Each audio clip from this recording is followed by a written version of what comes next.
All right, all right, all right. All right. Shalom, brothers and sisters. Don't forget, y'all know the drill. Hit the like button.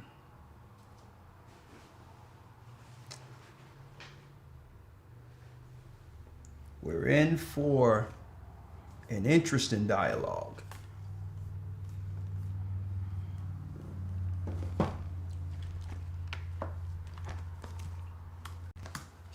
Let's go.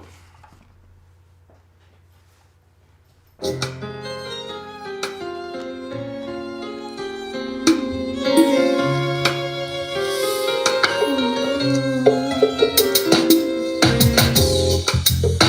East is where we're from, the 12 tribes of Israel. In 721 BC, the Assyrian king, he took us down, we fell. With the great escape we went through the Euphrates. The Lord held the water still, to a land where no mankind dwelt. We went, the 12 tribes of Israel. That's who we be. Manasseh, the Cubans, Ephraim from Puerto Rico, that valley from the Isles of Hawaii. The Lord is calling back Israel. Zebulun from Panama, the North American Indians, Simeon, the Dominicans, our highest gathering Israel. The Arabs and Africans told us at gunpoint to gather our wives and children and sold us. In the belly of these great ships we travel in fear. By the rivers of Babylon we found our brothers here. A higher gatherer in Colombia, Reuben from Australia, Issachar, the Mexicans, a highest gathering Judah, the Negroes, Benjamin, the West Indians, Levi, the Haitians, a highest gathering Israel.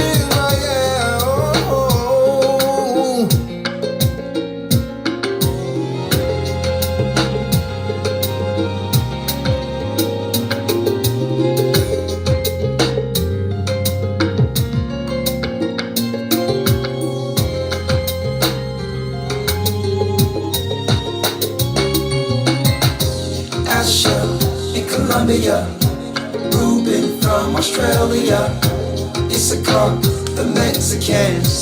That's who we be.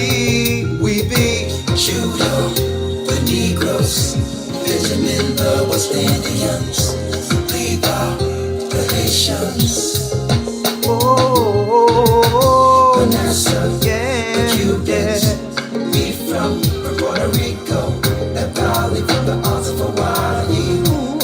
The Lord is calling back Israel. Zebulun from Panama, He's calling back Israel. North American Indians, Simeon, the Dominicans, our highest gathering Israel. Shalom, brothers and sisters. I'm Elder Ricard Shiar of the Gathering of Christ Church, along with Elder Lawyer. Shalom, we have Yarak working in the background, security guy doing his job. Elder security, boy, we wear about 1 billion hats, don't we? All praises be to the Most High. I'm sorry for the late start, brothers and sisters, coming in from the city of so-called brotherly love. And man, the traffic both ways was just absolutely ridiculous. But I'm going to tell you, no sooner as I got in, I began to speak to Elder Yarak, Elder Lawyer. And I'm going to tell you, brothers and sisters, it's a little airy in Philadelphia.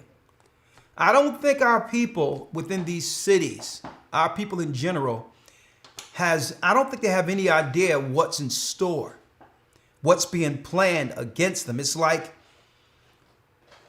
You go into the city, you go to the areas used to, that I used to, my old stomping ground or whatever the case is, and it's arrested development. I mean, they're playing the music still from back then. They're still having the same conversations. And, I was speaking to a brother. I'm like, brother, when you get an opportunity, I'll be on the radio in a few hours. I wrote down, because it's somebody I grew up with, went to school with. I'm like, brother, you need to come in and hear what we're talking about. He's like, oh, you always on some conspiracy. I'm like, listen, it's no conspiracy. The plans they have for our people. And it led me to, on the way here, to call AC and text AC and let AC know, listen, we need to reboot this and give this a title this evening, implementing the Beast system. Because I know the brother's probably looking. Of course, my mother, she's like, make sure you're on, and I want to see it tonight. I'm like, listen, implement the Beast system, because everyone is asking what's going on. And the airy part of this is that what we're about to show you all is that Satan and his ministers have now put their full Babylonian global net on the grid. Right.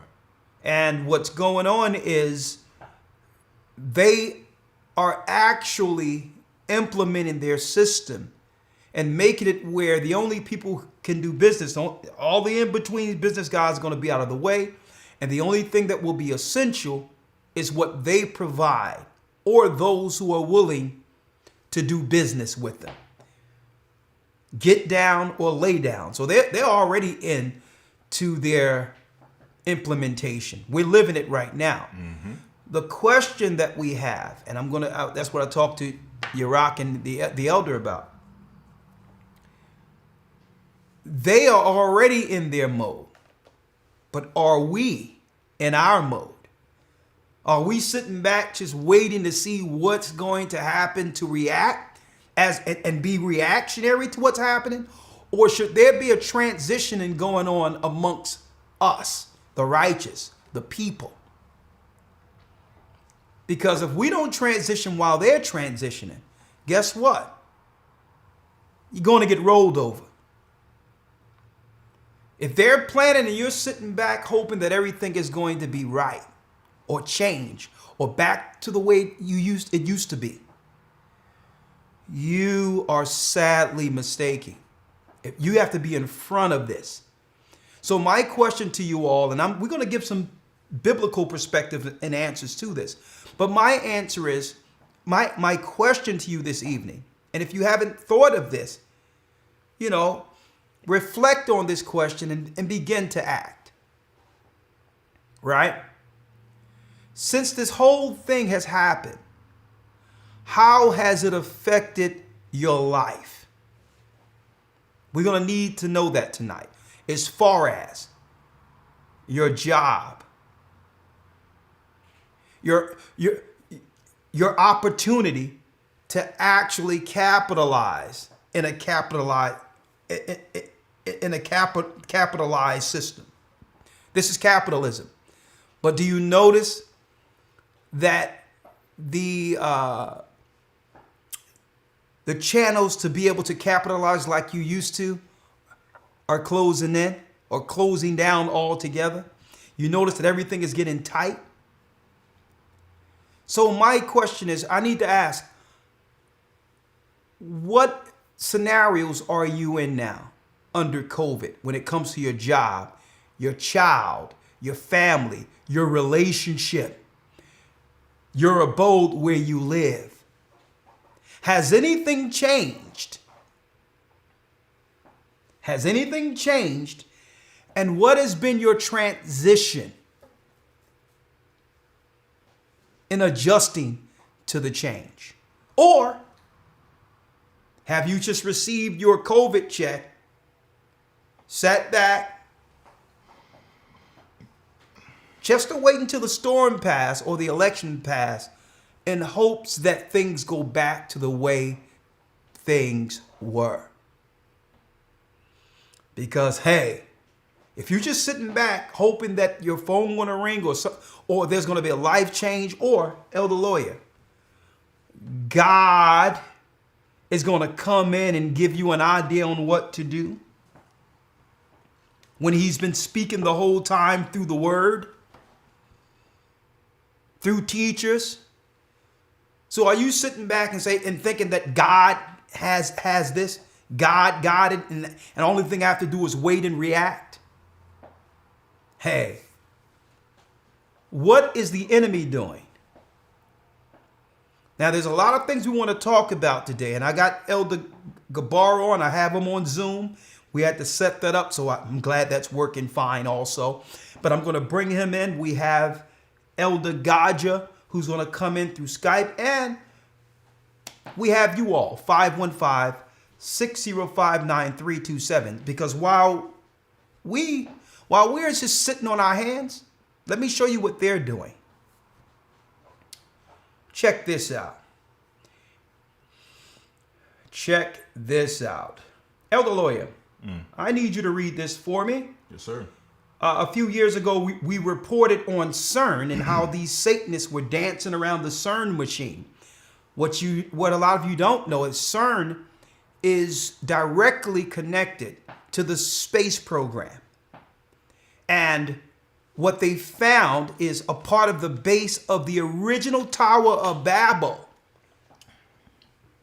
In ancient Babylon, they found that and connected it to an antimatter machine called CERN, which means the tower has been turned on. We reported on CERN, 5 years ago? When these scientists were afraid, it scared the so-called bejesus out of them when they realized on the other side of this liquid window were demons and spirits. These scientists who didn't believe in God at all made a report that when they turned on CERN for a couple of seconds, they seen like some metallic water, like a gate, and on the other side was hideous demonic forces. And then they shut it back off. We reported that years ago. And then we talked about in 3rd Baruch, where it speaks about the attack of the specters and chittims, demons all over the place attacking people, poltergeists, mental illness. No sooner as they turned CERN on 5 years ago, you started hearing about an uptick in mental illness and psychosis. But now we're here. See, you get the news, you get the real news here, especially in the academy also. We be hitting it right on, brothers and sisters. But guess what? We're not going to be here all night because I need to hear from you. Are you sitting back, or has there been an adjustment? And if so, what? Elder Lawyer, I need you to read this for me real quick. Yes, CERN. sir. CERN. We are confident of making contact with a parallel universe this week. We are confident. This was October 18th. We are confident. Now, look at this here. This is Skywatch TV. I mean, not Skywatch TV. Let me get it here. This is actually a real report from Mainstream. Right? We are confident of making contact with a parallel universe this week. Go ahead, Elder Lawyer. Out of this door might come something. Out of this door might come something. Now, for those who don't believe in the Bible, too bad, because without the Bible, you have no idea what's going on right now. But the Bible tells us about a time in which there will be a great earthquake and spirits will be released from the great rivers Euphrates. Demons that were bound right after Noah's ark settled. The Most High destroyed the Nephilim before the flood. And then what happened was the spirits of the Nephilim became demons, spirits, and began to attack the children of Noah. It speaks of this in the records of times or jubilees, in which Noah prayed to the Almighty and asked the Almighty God, the God who saved Noah and his 3 sons through the flood, to bound the spirits that were making his children sick. Right? You can't make this up. And upon Noah's request, 90% of the demons were bound right after the waters receded. And before Noah began to spread his sons and appoint them different areas, there was a demonic attack that happened, and demons were bound at Noah's request. These were the sons or children of the Nephilim that died in the flood that became demons or evil spirits. They were bound. Now we're near the end. All you hear is about right now is sicknesses. All right? Everyone is sick. Everyone is on blood pressure. Everyone is having psychological issues. We are exhibiting the same activity that was back then because those spirits has been released on earth as it was prophesied in the book of Revelation. This is how they're going to get the majority of the population being sick, mental illness, and all that, weak enough to be controlled under the next beast system. The mark of the beast will be implemented because why? There's a docile population that don't understand what's going on and don't have the wherewithal to withstand it. Here we go. Tom Horn at CERN. We reported on this 5 years ago. As pointed out by Dr. Thomas Horn into the Multiverse, host Josh Peck in the internationally acclaimed books On the Path of the Immortals, and Abaddon Ascending, when the Large Hadron Collider first started up on September 10th, 2008. We reported on it 5 to 7 years ago, but they started this thing on the grid beginning 2008. Director of Research and Scientific Computing at CERN, Syria Bertolucci, provoked a whirlwind of speculation with the enigmatic remark that the LHC might open a door to another dimension. Listen. During a regular briefing at CERN headquarters, he told reporters out of this door might come something, or we might send something through it. The notion of an higher dimension beings traversing such doorways conjure up the denizens of legends, orcs, elves, fairies, dwarfs, giants, Nephilim. A British military analyst later equipped. Elder Lawyer, not too long ago we were just talking in the academy, right? Mm-hmm. And while going over the news, something was stated that, matter of fact, it was during the lesson where I made a statement that this is why we're dealing with this gender bending society, right, and freaks, and us having to be what you would call tolerant to the abnormal. Right. Right? Women with beards and, obese wigs and people, right, just a freak circus show that everyone must tolerate as normal. Why?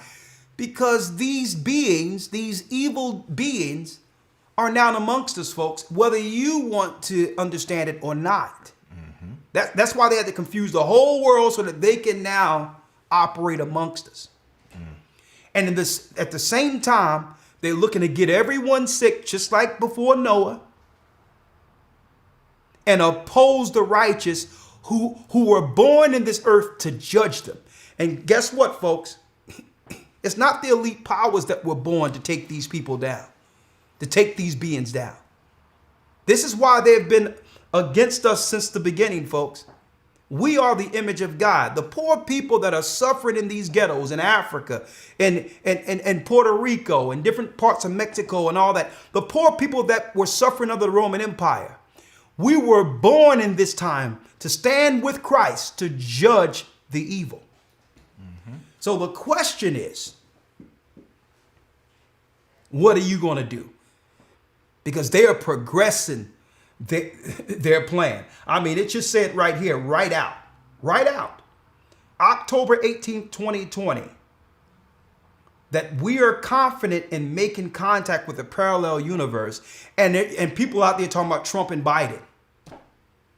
Fill out your ballots. They're keeping you distracted while implementing this system right up under us, right? Now, there's one other thing I wanted to pull out, Elder Lawyer, right? Yes, sir. Real quick, one moment. One other thing I wanted to pull out here. Yeah, one other thing. Let me go back to the screen here. And I need you all to hear this, right? Look at this guy. Bill Gates of hell. RT News, round up the anti-vaxxers, enlist religious leaders. Bill Gates warns U.S. needs to brainstorm ways to reduce vaccine hesitancy. So look who they're pointing to first.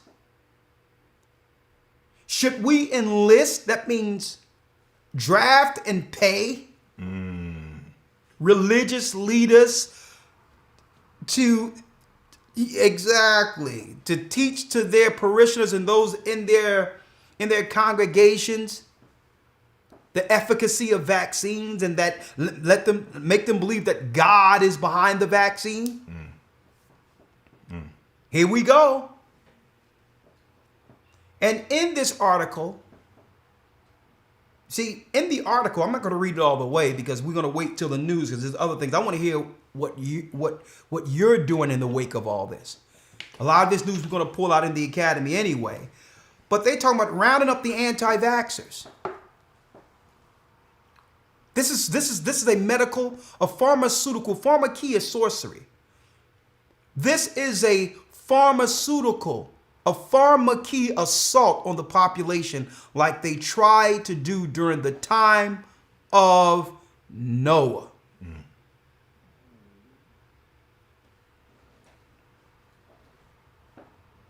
Right? I need you all to listen real quick. Listen to this.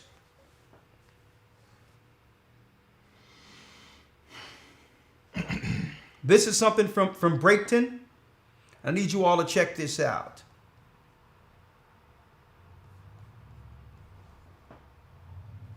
Guise of saving us from the coronavirus, figure salaries. And by the way, now that we've ruined your whole planet, we need to do a great reset. This is according to the World Economic Forum, the powerful globalist group that meets every year in Davos, Switzerland, bringing together gazillionaires and presidents and prime ministers and all the bigwigs. It's kind of like Bilderberg, but less secretive. You know, they all get together and they plan humanity's future. And you have mass murdering communist tyrants, you have big business CEOs, you have leaders of Western governments, you have the heads of the UN and the IMF. They're all on board with this great reset agenda. And it is so massive that there's no way we could possibly break it down for you all in a little 10-minute episode of Behind the Deep State. But I do want to go through some of the most important stuff. And you know, here's some of the stuff that they're telling us. The head of the World Economic Forum, Klaus Schwab, he says all aspects of our societies and economies need to be revamped. Even our thinking and our behavior will have to dramatically shift. He said we need a new social contract. It's got to be centered on social justice. He says that every country from the United States to China must participate, and every industry from oil and gas to tech must be transformed. We need stronger and more effective government. We must build entirely new foundations for our economic and social systems. This is all direct from Klaus Schwab, the head of the World Economic Forum. And I want to show you just some clips from their creepy propaganda videos advertising this great reset. It's going to blow your mind. Check this out. We have an incredible opportunity to create entirely new sustainable industries, investing in nature as the true engine of our economy. The current You notice when they play these airy, satanic, stinking adverts for philanthropy, the first people they show is our people in Africa. Guess what? We don't want your help. We don't want it. All this, are we here to help the underprivileged? Guess what, folks? They're wolves in sheep's clothing. When it comes to vaccines, when it comes to abortion, when it comes to anything, they use us first. They use our image as if this is what we're crying for. These are the things that we are requesting as far as help from them. Right. Evil and wicked. No sooner as they start this stuff, they show some black people in Africa with a bucket of water. We tired of that crap. Y'all can't see right through it. As if they care about black people in Africa. Let's see what they're going to do for the poor, underprivileged children. Like that demon, Charlize Theron from South Africa, this white woman. She's going to help the underprivileged. She go and adopt 2 young boys, little black boys, and turn them into girls. Oh.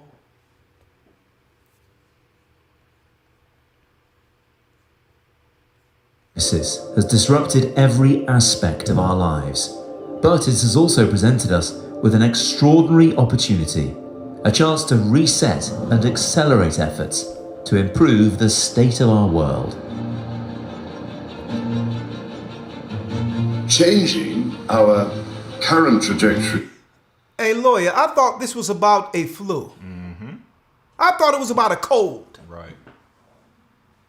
Right. You mean to tell me that this was really a reset? Not told by the population, not told by the world's population? We thought it was a cold or flu. Require bold and imaginative action, together with determination and decisive leadership. In order to secure our future and to prosper, we need to evolve our economic model, putting people and planet at the heart of global value creation. If there is one critical lesson we have to learn from this crisis, we need to put nature at the heart of how we operate.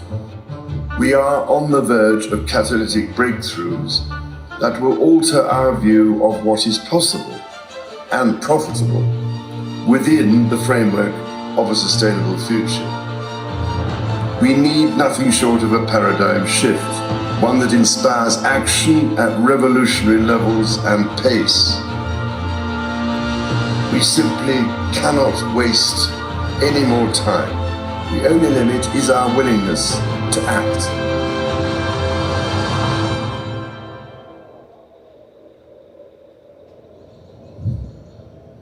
And the time to act is now. So one of the Now, did you notice that they showed Times Square, New York, empty, with no people, as if this wasn't socially engineered? Right. They're showing it as if some organic thing happened. There was no people left in New York. Right. Folks, they are progressing. Guess what? This narrative, they're progressing this narrative as if it's so. Whether it's so or not, it doesn't matter. Yep. They don't care. They don't care. That's the whole point. Even though we know that a lot of this is bogus, their plans to enforce the beast system isn't. Yep. That isn't bogus. The stimulus checks was just enough to keep us still. Just enough to make it where we wouldn't revolt at a time in which they were snatching our livelihood right from up under us. Those that are in the know, those that are spiritually inclined, or has some level of knowing what to do in a change such as this have already started transitioning.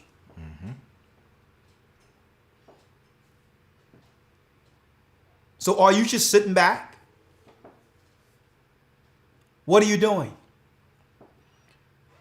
Now, we're going to give out some tips on what we would suggest you do. But all in all, it's time to get right with the Most High first and foremost.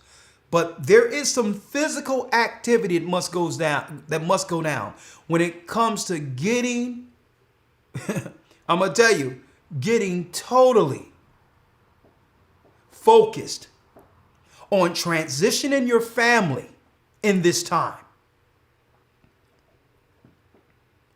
Transitioning. They're already transitioning. Those that are still living the life as if America is the same, hey, if you're by yourself when all this go down, I'm going to tell you right now, it's going to be a time in which people are just going to ask, have you seen this person or have you seen that person? And guess what? They already have the detention centers and all these things, the internment camps, the re-education centers, all that. Well, I would just call it high-tech homeless shelters because people are not going to be able to pay their bills, didn't prepare, didn't transition before they were forced into one of these camps in which you check in and don't check out. Because folks, the way they're rolling this out, it's not going to be by force that people are going to be in these alternative living scenarios. It's going to be by necessity. I'm going to tell you, you looking for somebody to come with a stick and a gun and say, get up and go into a FEMA camp. Right. But if they make it where you can't pay your bills, you can't work on their grid, obviously, you're not going to be able to pay the bills in your home. You won't have a place to live. And eventually they're going to have these places there. That's what the whole shelter thing was about.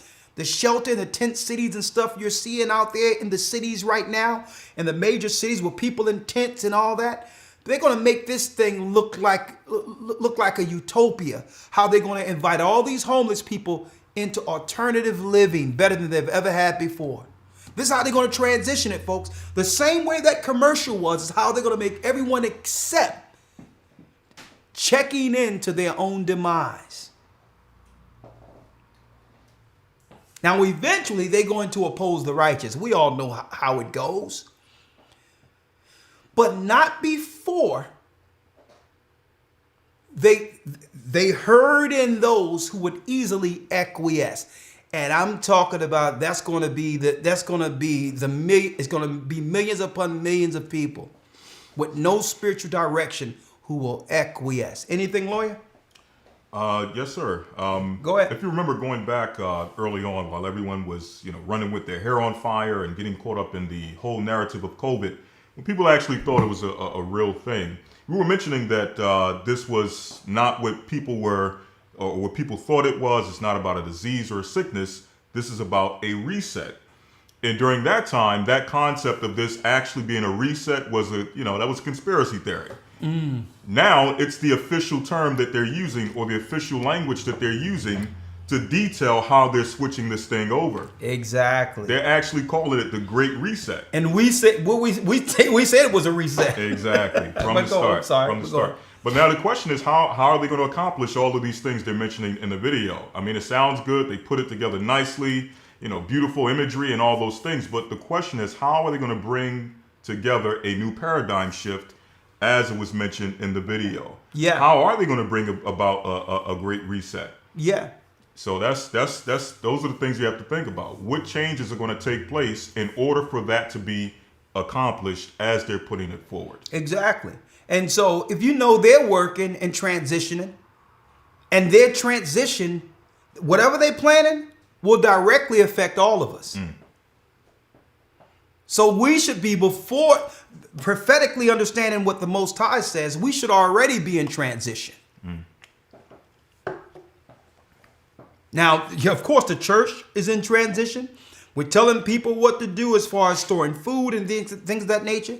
But I'm going to tell you right now, more must happen, because what we don't want is when it all hit the fan and you didn't prepare personally, didn't do anything, look to others and say, well, hold up now.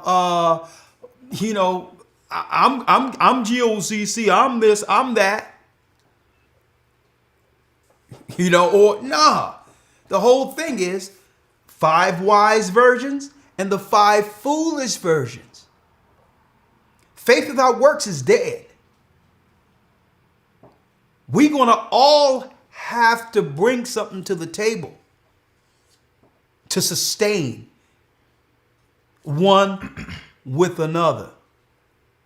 Okay? But it first start with doing what? Stabilizing your house. Stabilizing your house and do the planning while we're still in the time of plenteous. Now, there's some supermarket things I'm going to bring out this Sabbath, what they're really planning with the supermarkets and all that. And I'm going to tell you, folks, the reason why they're not looking at just immediately, and they're going to start confiscating weapons and all that under certain guidelines.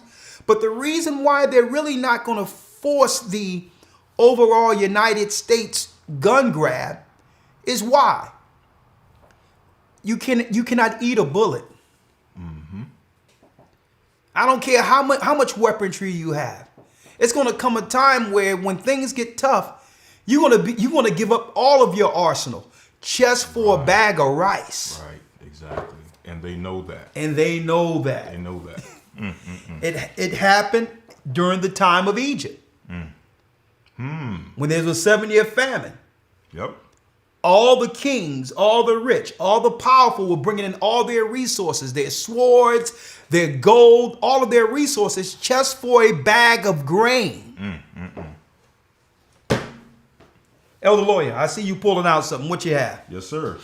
You were mentioning it's time to get the house in order. It mentions here in the book of 2 Ezra 14 and 13. Yeah. Now therefore set thine house in order, and reprove thy people, comfort such of them as be in trouble, and now renounce corruption. Let go from thee mortal thoughts, cast away the burdens of man, put off now the weak nature, and set aside the thoughts that are most heavy unto thee, and haste thee to flee from these times. And haste thee to flee from these times. Now check this out. Go on. For yet greater evils than those which thou hast seen happen shall be done hereafter. It's going to get even worse. And let me tell you this straight out, Elder Lawyer. People talking about flee doctrine, flee. Listen, we put it out there a long time ago. Don't shoot the messenger. Okay. Same thing happened during the time of 70 AD when those were prophesying who believed in Christ of the fall of Jerusalem, and people were caught mocking them. Those that learned under the disciples and the apostles, they were mocking them. You can call it flea doctrine all you want. These are people without a plan. These are people without faith outside of Babylon. Right. But there is no fleeing if you don't first get your house in order. Because why? This thing is going to take the whole earth, folks. Right. And only those under the hedge of the Almighty will be guided into safety. So it's imperative that we begin the transition, because Satan is coming full board with his ministers against the righteous. That's where we are. And there's a lot I want to talk about. But before I do that, yes. Guess what? Look at what we're doing. We're not talking. We're a church. We're not just talking. We're planning. Right? Years ago, we got together and put the church together and say, you know what? Boom. We're going to need to learn how to make our own clothes. We set up I Am Apparel. People who didn't know how to sew learned how to sew. Okay? So it wasn't just about, T-shirts and all that like we have and all that. It was about being able to make clothes in a time in which in a time in which people would actually be dependent on the system for clothing. Passover, what happened? I said last year we said, well, Passover, we're going to do what we used to do. When the priests wave the sheaves, we're going to plant our seeds and do a harvest at first fruit. Months later. So we learned how to begin to plant our own food in preparation for what's to come. Faith without works is dead. It's one thing teaching the Bible. It's another thing living it, putting it into action for the time to come. And that's what the Most High is really looking at. It's deeper than just putting on fringes, growing your beard, saying you are an Israelite. What are you putting into action to show forth your faith that the Bible is real, that the Bible is true, that you're willing to live it, and trust that God is going to guide us through this? So we came up with I Am Apparel, just like the Faraday bags. I was looking at the Faraday bags and I had my phone in there and I looked at it and I'm like, they're talking about contact tracing. I said, you know what, Gabar? We can make this.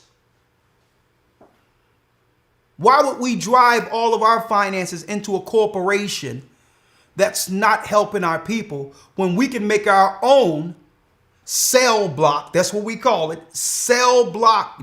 Gathering Christ Church cell block bags. Put your phone in, you cannot be contact traced. So how can we talk about the mark of the beast and not set up a way in which our people can't be traced under this system? Having the right to our privacy. So you know what we did? We created those things so that the money will stay in-house so that we can prepare for a time where money is scarce, where resources are scarce. Putting our resources into something tangible that can sustain us for a time to get from one place to the next. That's not just reading the Bible. Okay? That's believing what the Most High said and putting our faith into works for our people.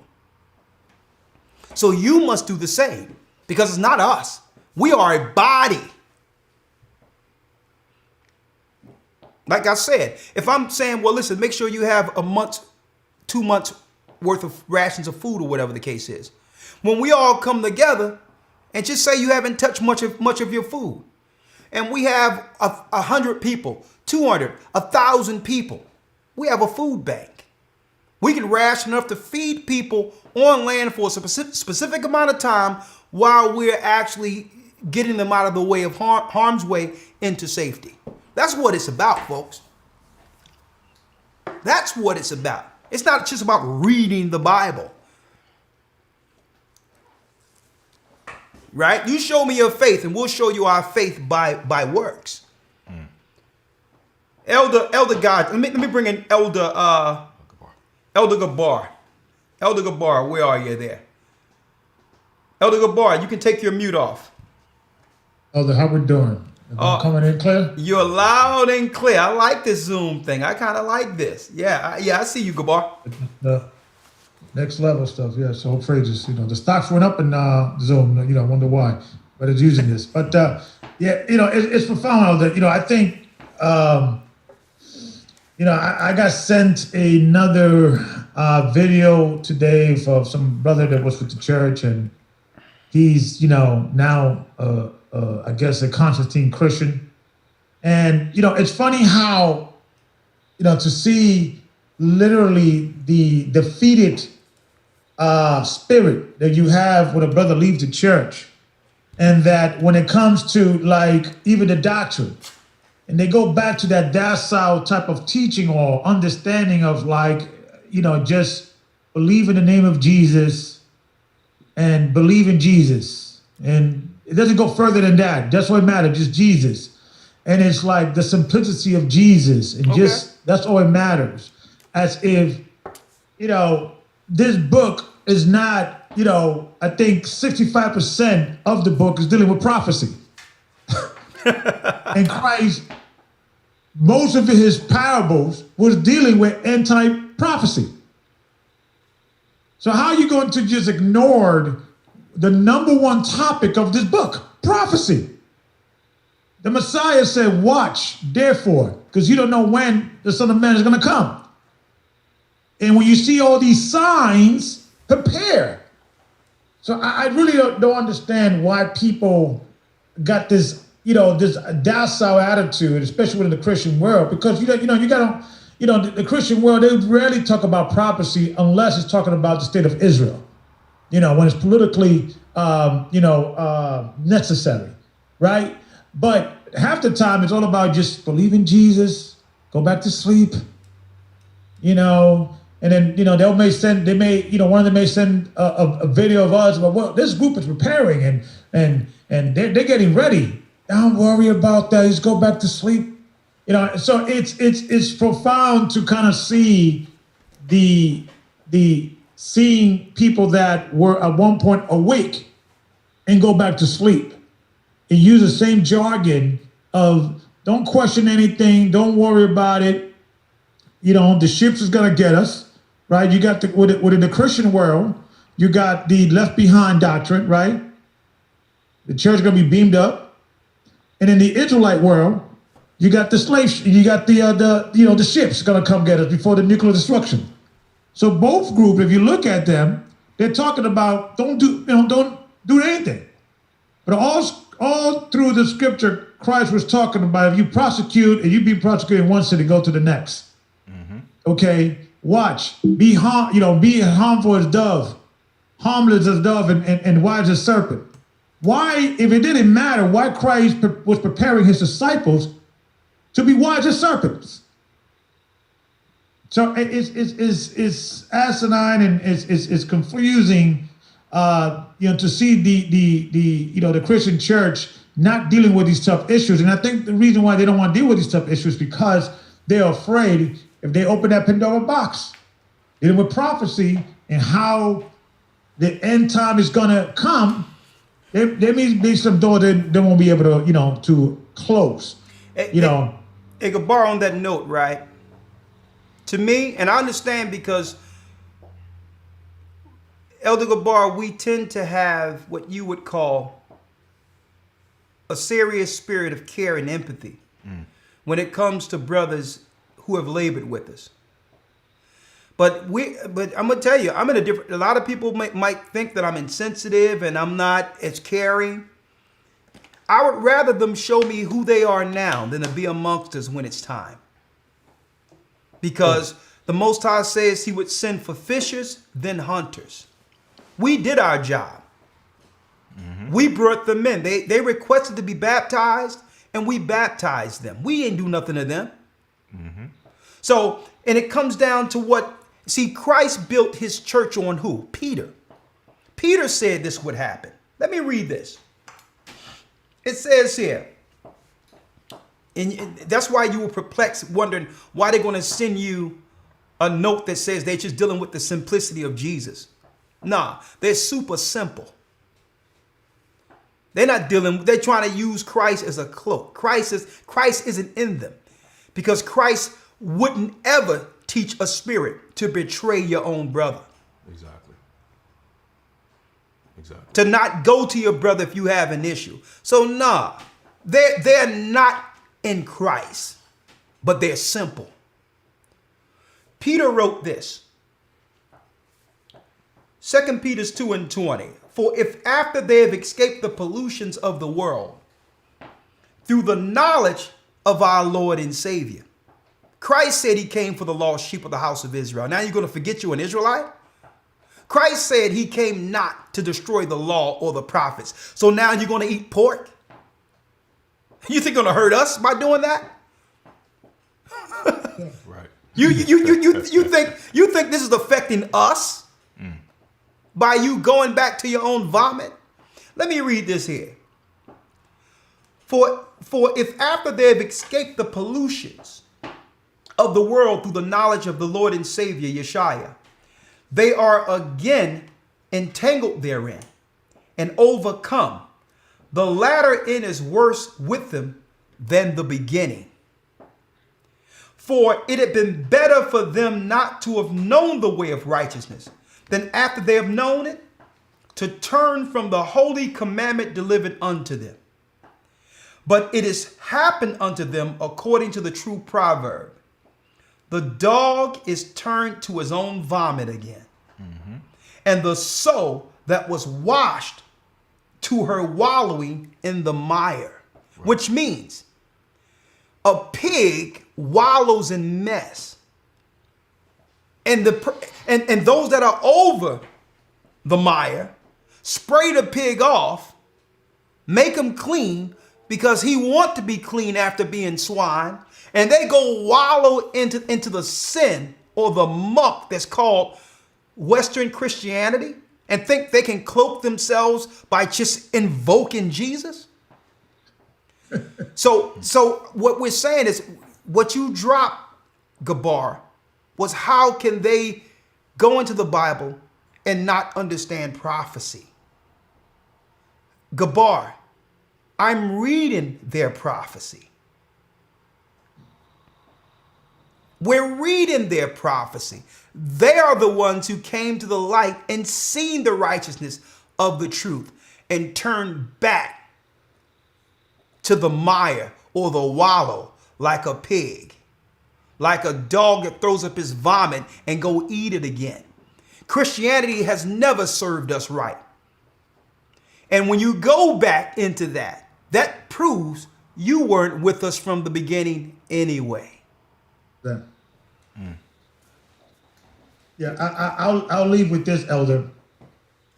You know, because you notice that all these Christians now, so-called Christians, are popping up, criticizing us going into these prophecy and warning people. And you never hear them breaking down the prophecy themselves. Right. They're criticizing us and why they think we're wrong on this, that, and the other. But you would sit down with any Christians, and I have tried before in the past, and it's always like a glare in their eyes, like, well, it could be this, it could be that. Right. But I want to leave those Christians with one scripture. I'm going to go to Revelations chapter 19, verse 10. It says, and I fell at his feet and worshiped him. And he said unto me, see thou do it not. I am your fellow servant of your brethren that has the testimony of Yeshua. Worship God. For the testimony of Yeshua is the spirit of prophecy. So if you're not into these prophecies, if you're not looking and watching, the spirit of Christ is not in you. If you have no idea, you don't care, I'm just going to deal with the simplicity, I'm just going to bury my head in the sand, you're not dealing with the spirit of Christ. And I yield with that. Mm-hmm. Exactly. Hold on. I think, yeah. And Gaja also gave Gaja the Zoom thing in case he wanted to zoom in. Hey, real quick, do we have one of those around here? The I Am Apparel cell blocks? I might have the bishop just bring that one to you. Oh yeah, I have one right here. Outstanding. GOCC. Ahaya. And it's profound, Elder, because put your cell phone in, go to iamapparel.org. You put your cell phone in here, just like this. Boom. And you don't have to worry about the contact tracing. Boom. Signal goes away. Done. And then it has the seal of Ahaya. It has the seal of the Father. Exactly. Got the seal. Because you have the right to your privacy. You don't want it where you around your family members or whatever the case is, because now during the summer, it was wrong to go out. Now during the winter, they're going to tell you it's wrong to stay in amongst your family because in the winter you gather with your family, to show you how backwards this stuff is.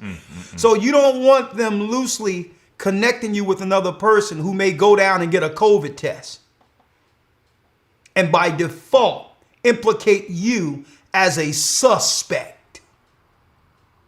They criminal. I mean, how you've made just some organic sickness criminal, where they can criminalize you through the chance you might have a cold. You know what? We have an answer for that. We call it cell block in the name of Ahaya. You go to I Am Apparel, put your phone in here. Sometimes, hey, put your phone in there while you're driving, because Google now is tracking each trip you make and is making a dossier data on your everyday patterns through Google Map. So what I do, I throw my phone, when I get in the car, I throw it right into one of these. Signal gone. And then I pop up somewhere else. So if someone looking at me on the grid, they see me disappear and I pop up over here. I disappear and I pop up over there. We have our own cell block and we make them ourselves. So instead of sending some money out there, we can take that money, it comes here, and we'll make something else. We'll create something else to help our people. That's what it's about. IamApparel.org. Let me put it in here so you all can go there and get your bags. And thank you, Gabar. Y'all did a great job, the whole team, with that. Praises, yeah. We give all shout out to the team, Sister Jennifer, Brother Tim, Bishop Amav, my wives. They're all there working hard, trying to get this all out. So we appreciate the unsung heroes. IamApparel.org. Not to mention, we got the T-shirts, some new merchandise here. With What's that? GOCC. GOCC. I think we got another one over there. I think there's some other shirts also. Yeah, we got royalty music by Yep. Shepherd, our music thing. What else do we have here? Still winning that second album, Elder. Oh yeah, it's coming. It's coming. Here's mine, and thank you, Gabar, for this. Thank you. GOCC with the Lion. The Lion of Judah is back. All right. And another thing, someone sent this, right? Yes, sir. Be Something. Be the name of the Something. company. And they're on our GOCC network, Yes, right? sir. So when you go to gatheringofchrist.org, and you go to GOCC network, there's a lot of good merchandise there. Look at this.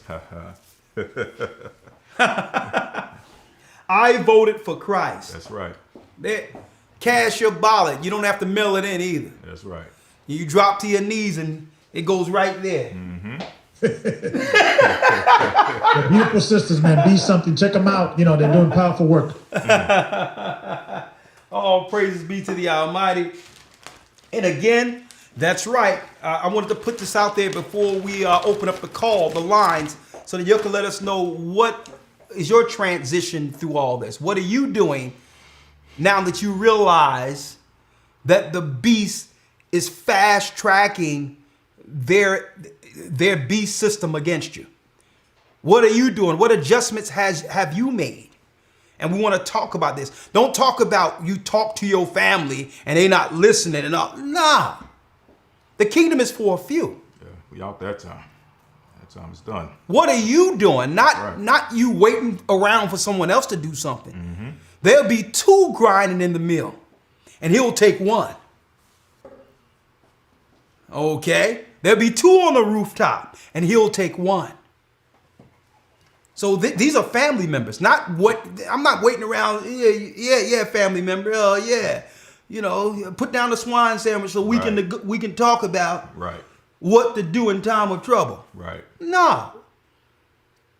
What has been your transitioning through this, or are you waiting for things to go back to the norm? Because the powers that be is banking on that mindset. They're banking on you sitting on your hands while they plan to roll over you. So make sure you get into the academy, folks. We're going into the true purpose of man and woman according to the Almighty, and we're going to bring that all the way together into a preparation piece. Adam and Eve were made for dominion, to judge the earth and righteousness. Man was made to rule, and a woman was made to help him with rulership. And if Satan divides that, folks, where do you think the concept a nation divided against itself cannot stand? A nation starts with a man and a woman. And we're going to be going into this academy. All the men that were thinking differently concerning their purpose, and women who were thinking differently concerning their purpose according to God, is going to get rolled over. Will be totally rolled over. Okay? Christ says, the prophecy states, I'll send fishers than hunters. Guess what? It's about to be hunting season. Elder Gabar. So how do they go about getting these particular things here? Apparel, they're already, they're going off the shelves. As soon as they make them, we ship them out, so we can't keep up. We actually have to get new staff to help out. I got my wife in there, my daughter's in there. We're going to have other brothers come in and help. So just go to I Am Apparel store.org and get your cell block GOCC phone cover. Is that the site crash? What site crashed? I'm a Oh, they said the I Am Apparel site crashed. So don't worry about it, because usually when we're on the broadcast, so many people go to it at once that sometimes it breaks the system there. But don't worry about it. Just come back. There's so many people on the site all at once. That's all it is. So just make sure you copy and paste or write down the website, and when the traffic calms down, you can actually go in later to actually do your order. Keep in mind that we also have some tech people working behind the scenes so that we can make a stronger system that can actually hold the traffic for the number of people that are now coming in. One thing I've realized since this whole thing has happened from the beginning of the year, there's been more traffic driven to the Gathering of Christ Church site and all that. And we thank you, all praise be to the Most High, because what a lot of you, even if you used to come view our videos in passing, is starting to realize that what we talked about over a decade ago is going down right now. Yes, sir. And I'm going to tell you this, the site we have can't hold the traffic. But I'll tell you what, don't give up. We have some tech people working so that we can set up a whole new system to actually drive the traffic. And that also points to, Gabar, why so-called Christians are talking about us right now. Don't talk about us. Talk about that darn Christmas tree you're about to put up. Mm-hmm. Talk about the paganism and the white Jesus you gave your people. Talk about the Sunday worship and how you still making an excuse for worshiping the sun, pagan, involuntary worshiping of angels. So don't talk about us. If you were doing your job, Christian pastors and teachers, what Israelites teaching wouldn't be a threat to your ministry. Mm-hmm. You wouldn't have to try to have private classes demonizing Israelites on the side with lies. Your faith and fruit would show forth that you're teaching the truth. But your defense, you're being defensive now. Okay? You're insecure. Why? Because now, what? It's unraveling. Like the Most High says, that the devising of idols was the beginning of a spiritual fornication. And at the very end, guess what? Your idols will fall, and they're falling. So y'all, and see, I'm going to talk about that too, about how now, and instead of them getting it right before Christ returns and set their church up right, how they're going to now deflect by attacking Israelites. No, do what's right, and the people will stay. But if you don't, the Most High is going to smite your church, and it's going to close down. There will be no people in it. Because those people don't belong to you. They belong to Christ. Now, anything else, Gabar, before we open up the calls? The floor's yours. All right. Thank you, Elder. All right. Let's jump right in. 515-605-9327. We can't be here all night. It's 9:14.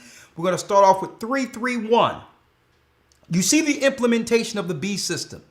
How has this whole COVID thing affected you this year? Do you think it's going to go back to normal? Okay. And if you know that they're implementing the system, what changes have you made in transition to prepare your family for what's to come? Talk to us. 515-605-9327. We're going to play this real quick, and we're going to jump right in with the phone calls. 331 first, 910. Make sure you have your name, state your name and your location, and then give us the insight of what you're doing. What are you doing through this transition to prepare your families for what's to come? Hold tight.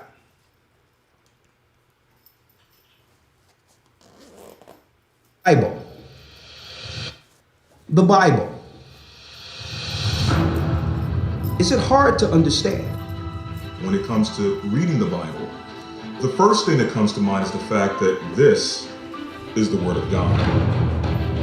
The seals have been broken, and the truth is here. And when we go throughout the scriptures, when we go throughout extra biblical records, we find that the language that God employed, that He used to create the heavens and the earth, was the Hebrew language. Christ said, I came for the lost sheep of the house of Israel.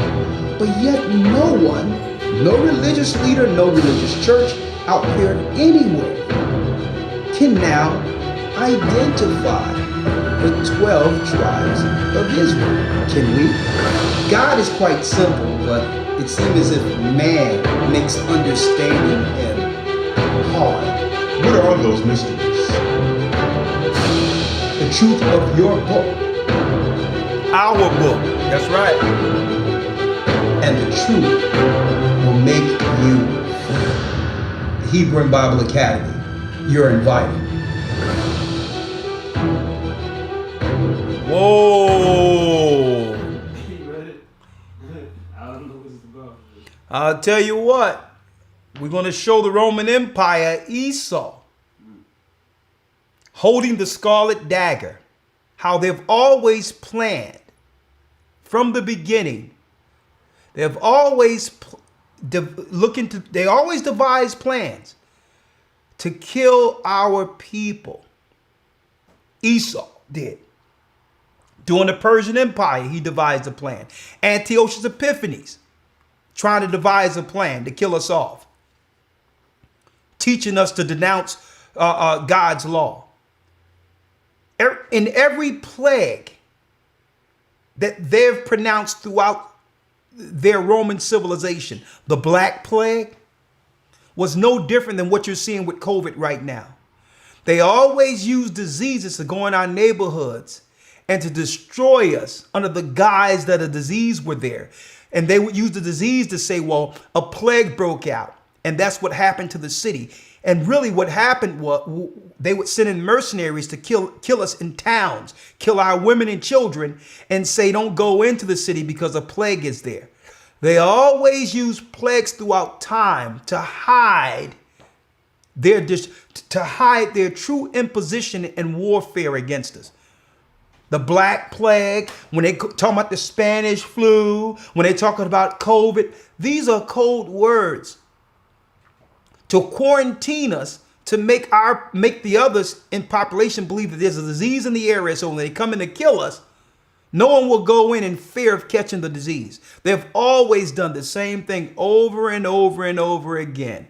Rome holding the scarlet dagger. We're going to be going into their tricks and their evil. Okay, 5th week, and who's Esau? Going into the harlot Rome. And their satanic lieutenants called the Jesuits. We're going to be going into, that's right, the truth about the Talmud and the evils of the Jesuits. Week 5 of the Hebrew and Bible Academy. Come on in. HistoryTimes.org. Let's go. 331 area code. Let's go. You're live, and then if Elder Gaja is available, I'll pull him in one moment. Implementing the beast system. Have you adjusted? What adjustments are you making now? What's going on with your job? Is your job threatening you?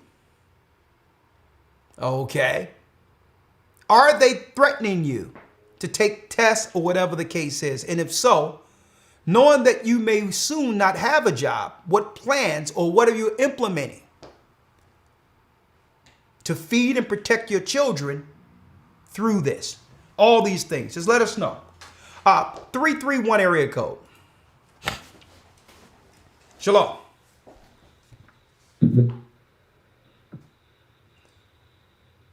Shalom, you're live. Yes, Shalom, how are you? I'm blessed by the best, and his name is Ahaya. How are you? I'm well. I just, I have a question about baptism. I originally called for that reason. And I really want to be baptized, and I did a request on I did the baptism request form, and they haven't contacted me yet. You sent you sent an email? I actually yeah, I did. I sent the email. Okay, what city and state do you live? Oh, my name is Evan. I'm in Hammond, Indiana. Okay, write down his Okay, we're gonna write down your number, and we'll make sure, because Elder Lawyer is over the southern region. We'll give you a call. But all in all, do you have anything on the topic? Let me write down your number now. Get his number. Get his number real quick, Elder Lawyer. Hold on.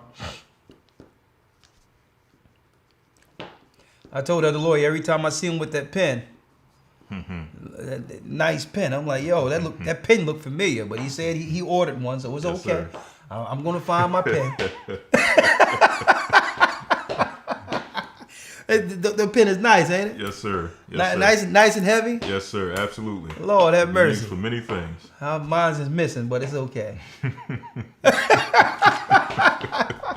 All right, brother. What's your name again, brother? You said Brother Evan? What's your name, brother? Come on, talk to me.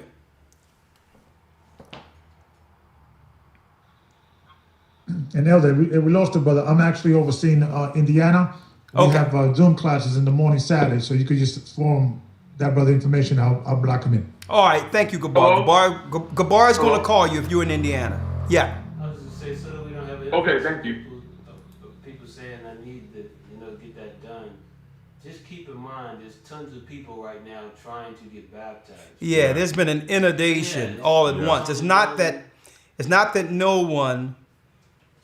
It's not that someone have forgotten you. It's just that there is an inundation right now. There's a rush right now for baptism, and we're going to make sure it gets done.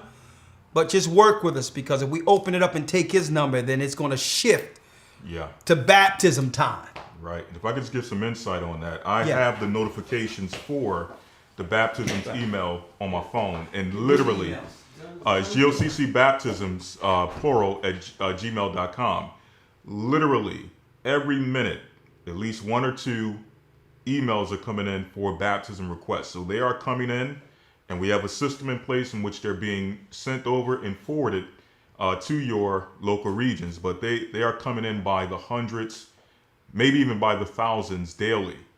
Okay, so it may take some time before we actually are able to get to you or get back with you as far as baptism, because even as we have our meetings, our leadership meetings, we're hearing the baptisms, and now, when the baptisms are done, you're talking about 50 people at a time here, 75 people at a time here, 100 people at a time here. You got people who already in the process who've been contacted, but they didn't send another one, so now you got extra Exactly. emails. So it's a lot of emails. Yeah, it's a lot going on. So we're trying our best to get people in the water.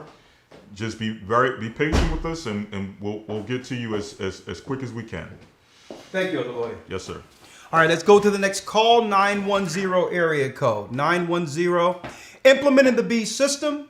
One other thing before I go to the next call here, let me pull this up here for those who've just come in. There's a few news articles I wanted to pull up real quick. Okay. CERN, we're confident of making contact with a parallel universe this week. They're opening up CERN to allow more demons to attack our people. It happened before the flood. They're doing it again.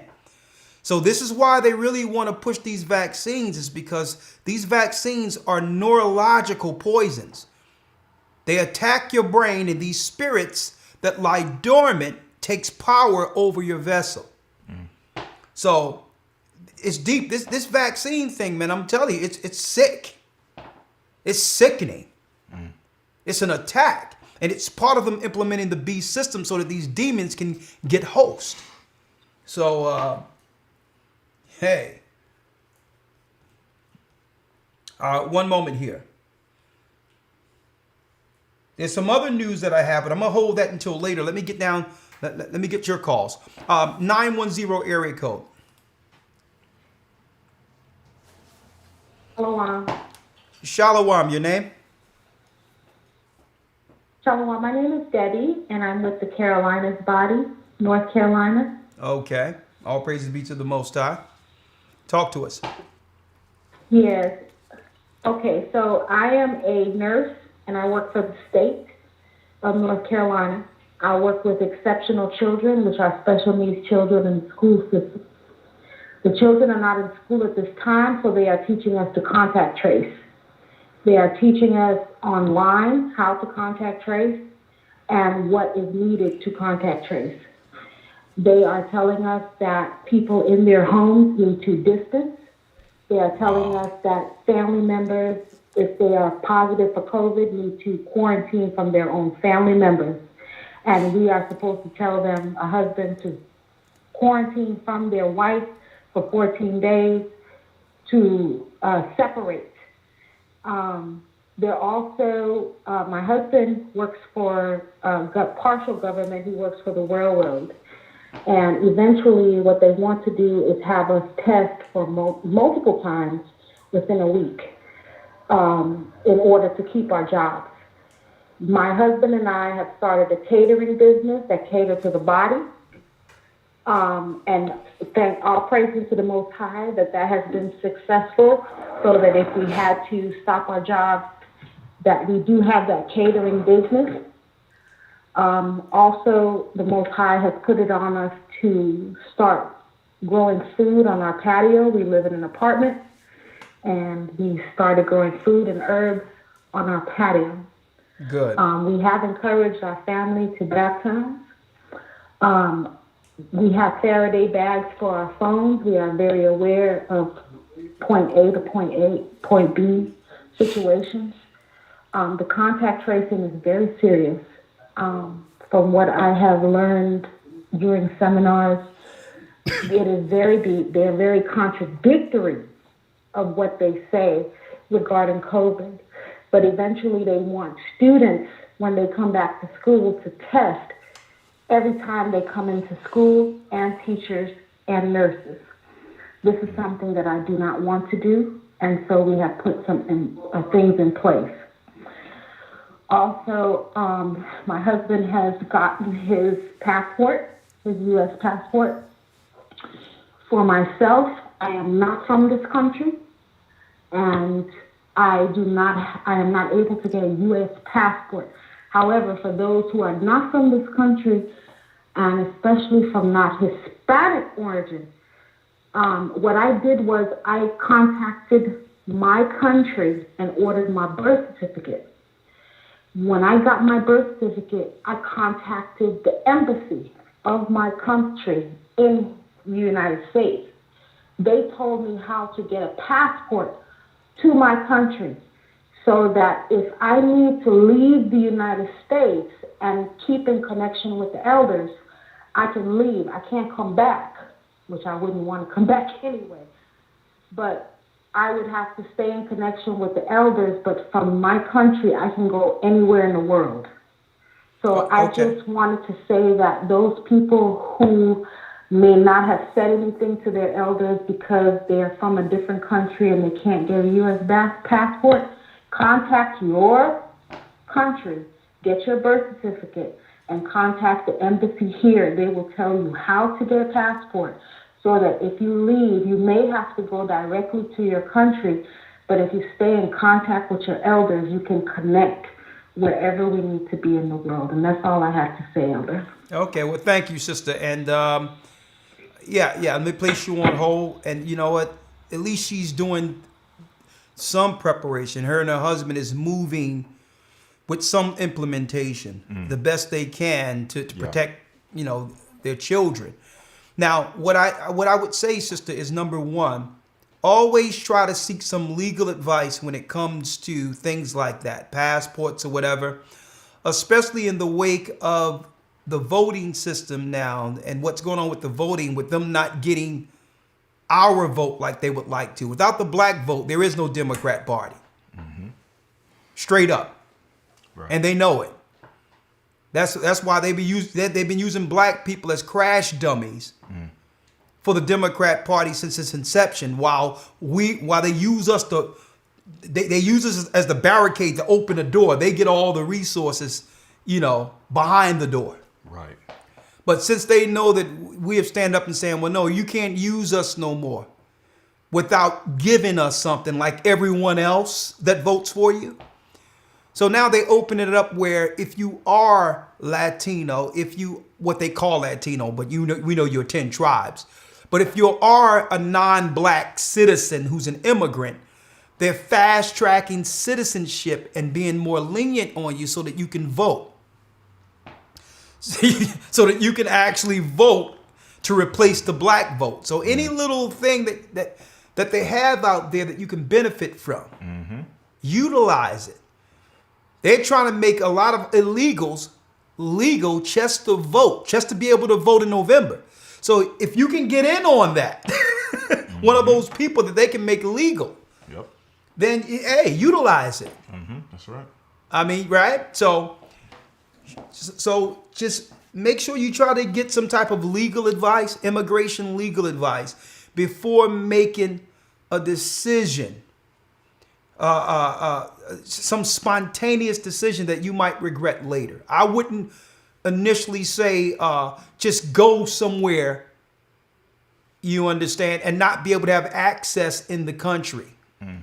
Try to fix as much as you can here, and above all, seek the counsel of the elder that's over the church before making, a spontaneous, decision.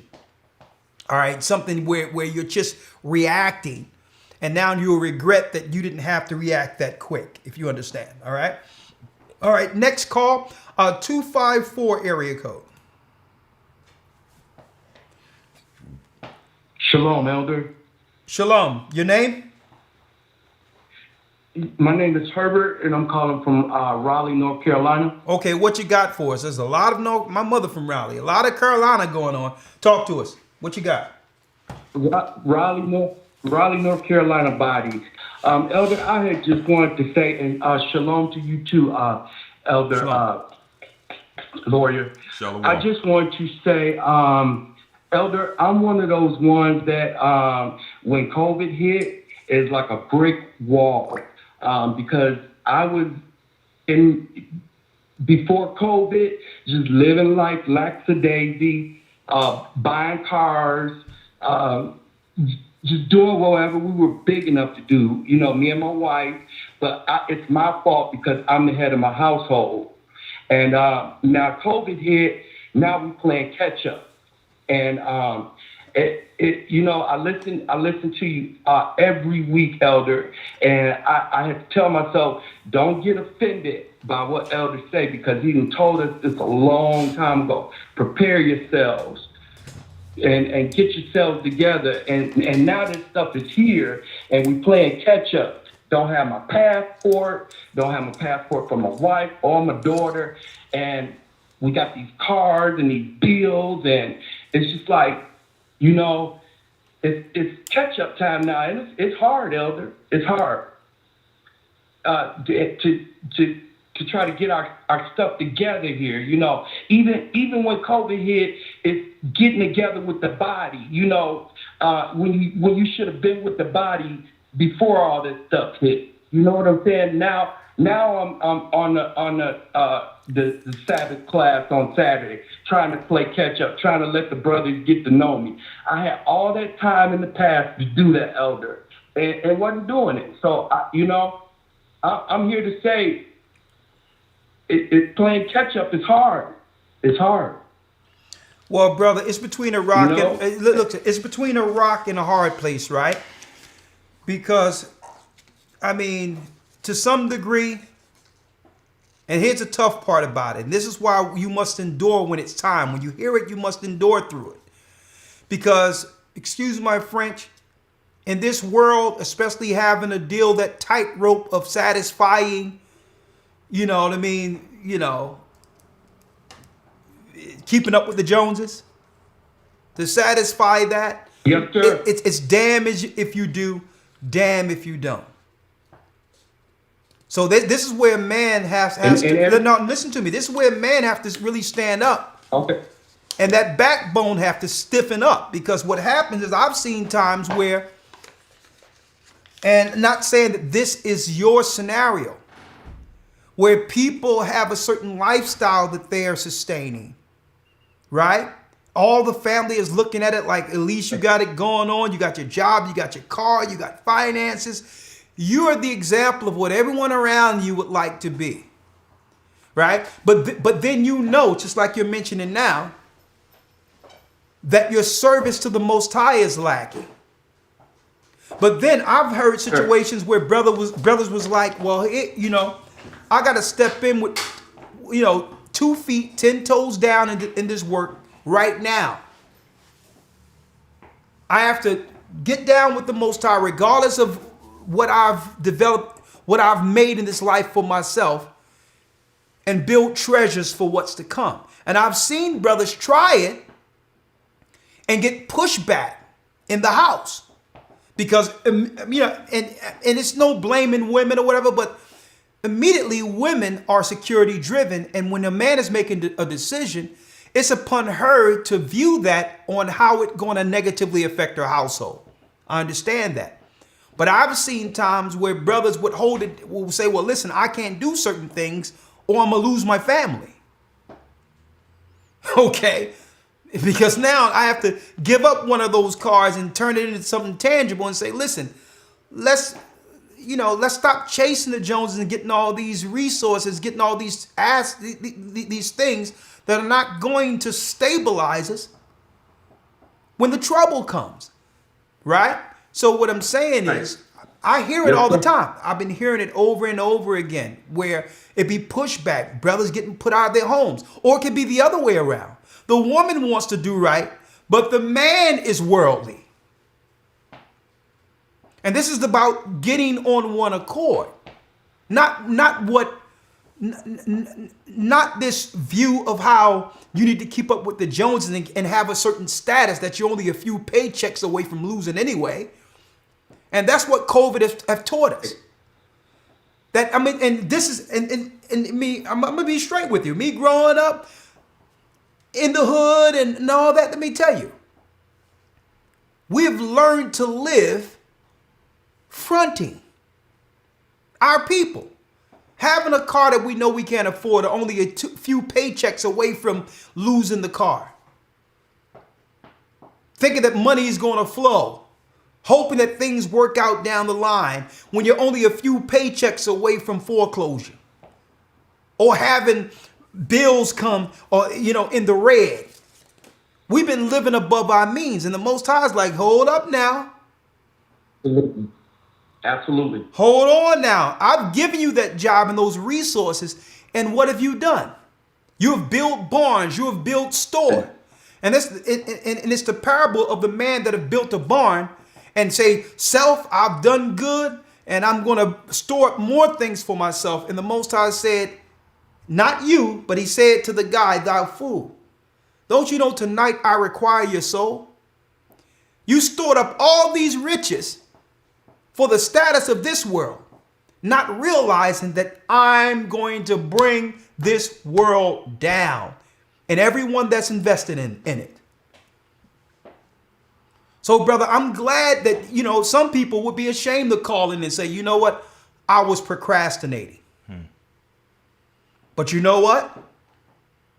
There's time. The question is, and I'm going to ask you, what are you going to do now? Well, at this time, Elder Ricard, I'm preparing. I'm trying to save up money. I'm trying to give money to the church. Try to get my passport for me and my wife.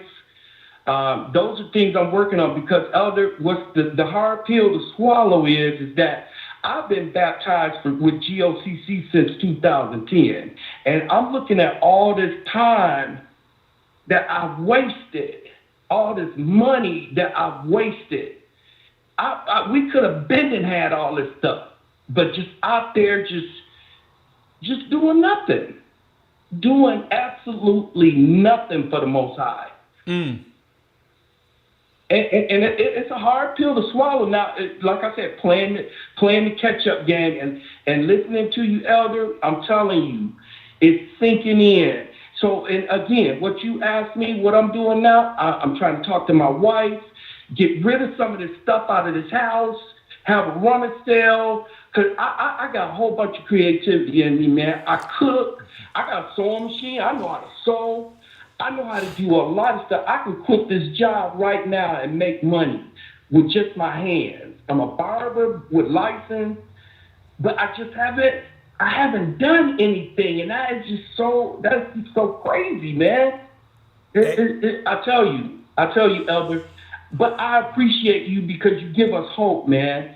And that's one thing, and the Most High gives me hope, and studying this word gives me hope knowing that I could do this. Hey, brother, listen. Get out of that stuck. Well, brother, you know what you got to do. You know what you have to do.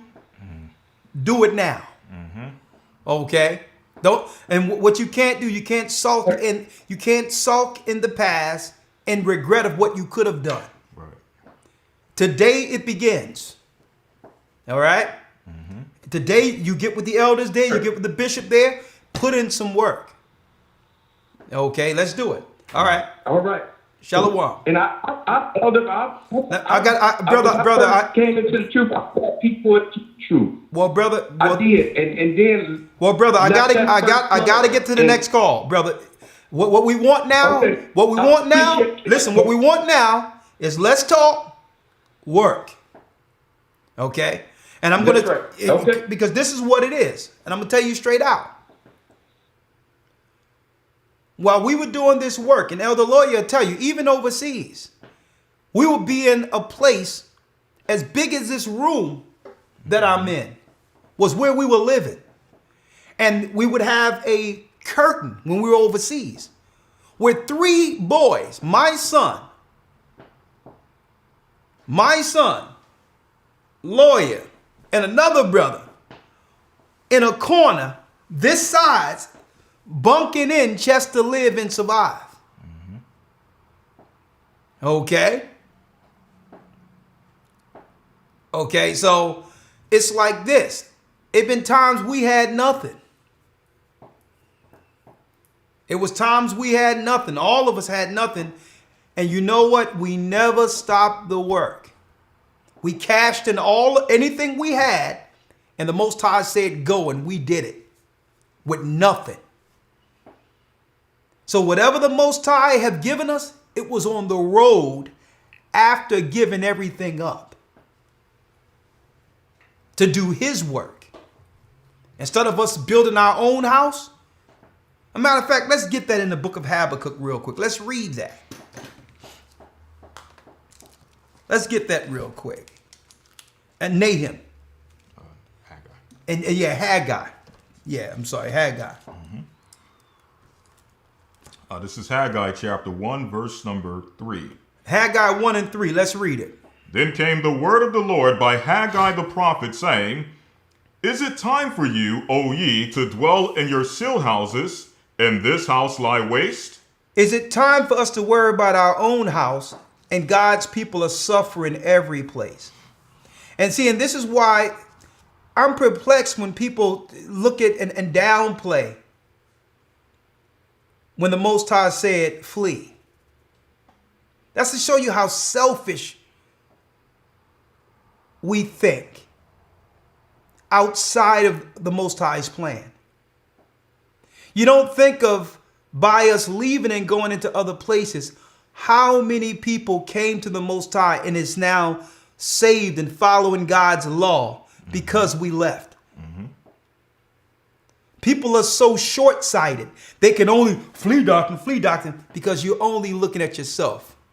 because you haven't done any work and understand and don't realize what it takes to step out on faith and only trust the Most High. You don't understand that because you've never exercised faith. What most people, what they do, they begin the truth as YouTube video spectators, and then they continue in the truth as YouTube critics. That's right. So Can I why say you? something if you don't mind? Yeah, YouTube critics, not realizing why you seeing us every time you're looking at us teach. It's from a different location, someplace else in the world, and the work is happening. The majority of the work is going on when the videos, when you don't see us before you, is when the majority of the work is going on.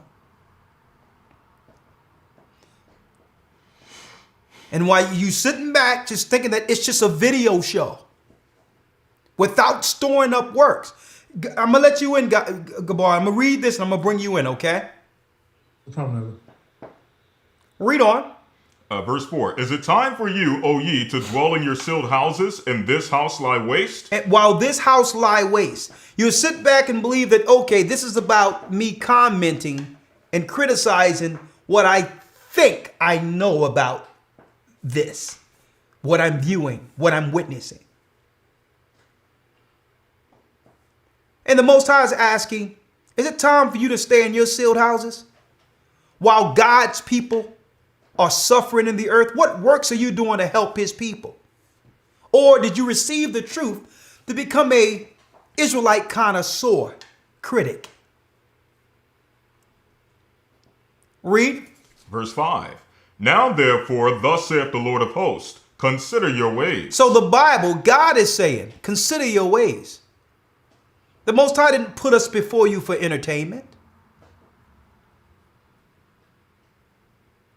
Even though it's interesting, it's anomalous. We understand how it is. We understand. You look at something and it's enlightening. It's encouraging. We understand what it is. But the Most High is asking you, what? Consider your ways. He's saying, consider your ways. Because you're watching a work. But where is your work? Shouldn't you be working or helping the work? Read it. Verse 6. You've sown much and bring in little. Because you work on the job, and we have all had jobs, and there's nothing wrong with that. But it says you've worked and it have come to little, which means you're only still a few paychecks away from an eviction notice. So he says, you've what? You've sown much and bring in little. And bring in little. You eat, but have not enough. You eat, but you have enough, because you go to the store and you spend $100, $200 at a supermarket, and you find yourself going to the supermarket every day almost. Right? So you fill your refrigerator up and it's gone. Right? All the work you've been doing, you still don't have enough. So the Most High is saying what? You're working. You're getting food, shelter, and water. But you're still working and it's still not enough. You're still only a few paychecks away from being homeless and hungry. Read. Yes, sir. If I can mention real quick, I'm glad someone put in the chat. If you're underage, please stick with your parents. Someone mentioned that they're like 15 and they want to get out of here. We have to make it very clear. Well, listen. Please don't come on here. If this is true that you're a young person, 15, don't come on here making some chat talking about you got to get out of here and all that.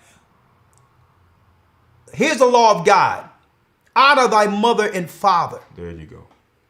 If you're under 21, you don't have no right putting a comment on here talking about what you're going to do without your parents' consent. Let your father or mother type, I'm getting out of here. That's right. if it's a 15-year-old, because what we know, we have trolls come on and say, I'm 15 and I've been following the Gather to Christ Church and I'm about to swallow a bullet. Right. GOCC.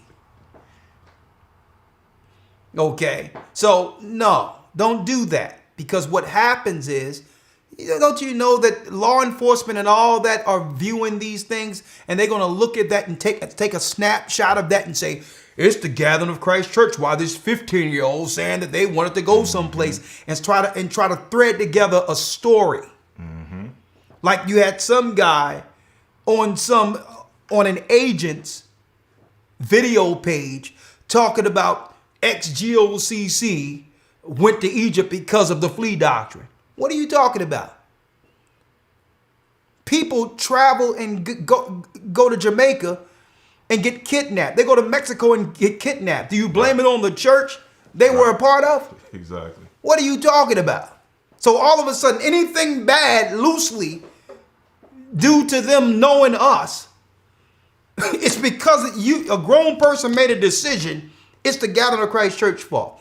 We're not going for that crap where they're going to try to have these ad hominem attacks and try to thread together demonizations against us. We don't go for that. You are a grown person. And if you got up and went somewhere against, not against, on your own volition while we were someplace else, how can you blame us for your behind booking a ticket and going somewhere? Right. How weak-minded can a person be to where they'll go somewhere on their own volition and then come back and say, well, it's because I went to YouTube and seen a flea doctrine. That's more telling on you than it is us. Exactly.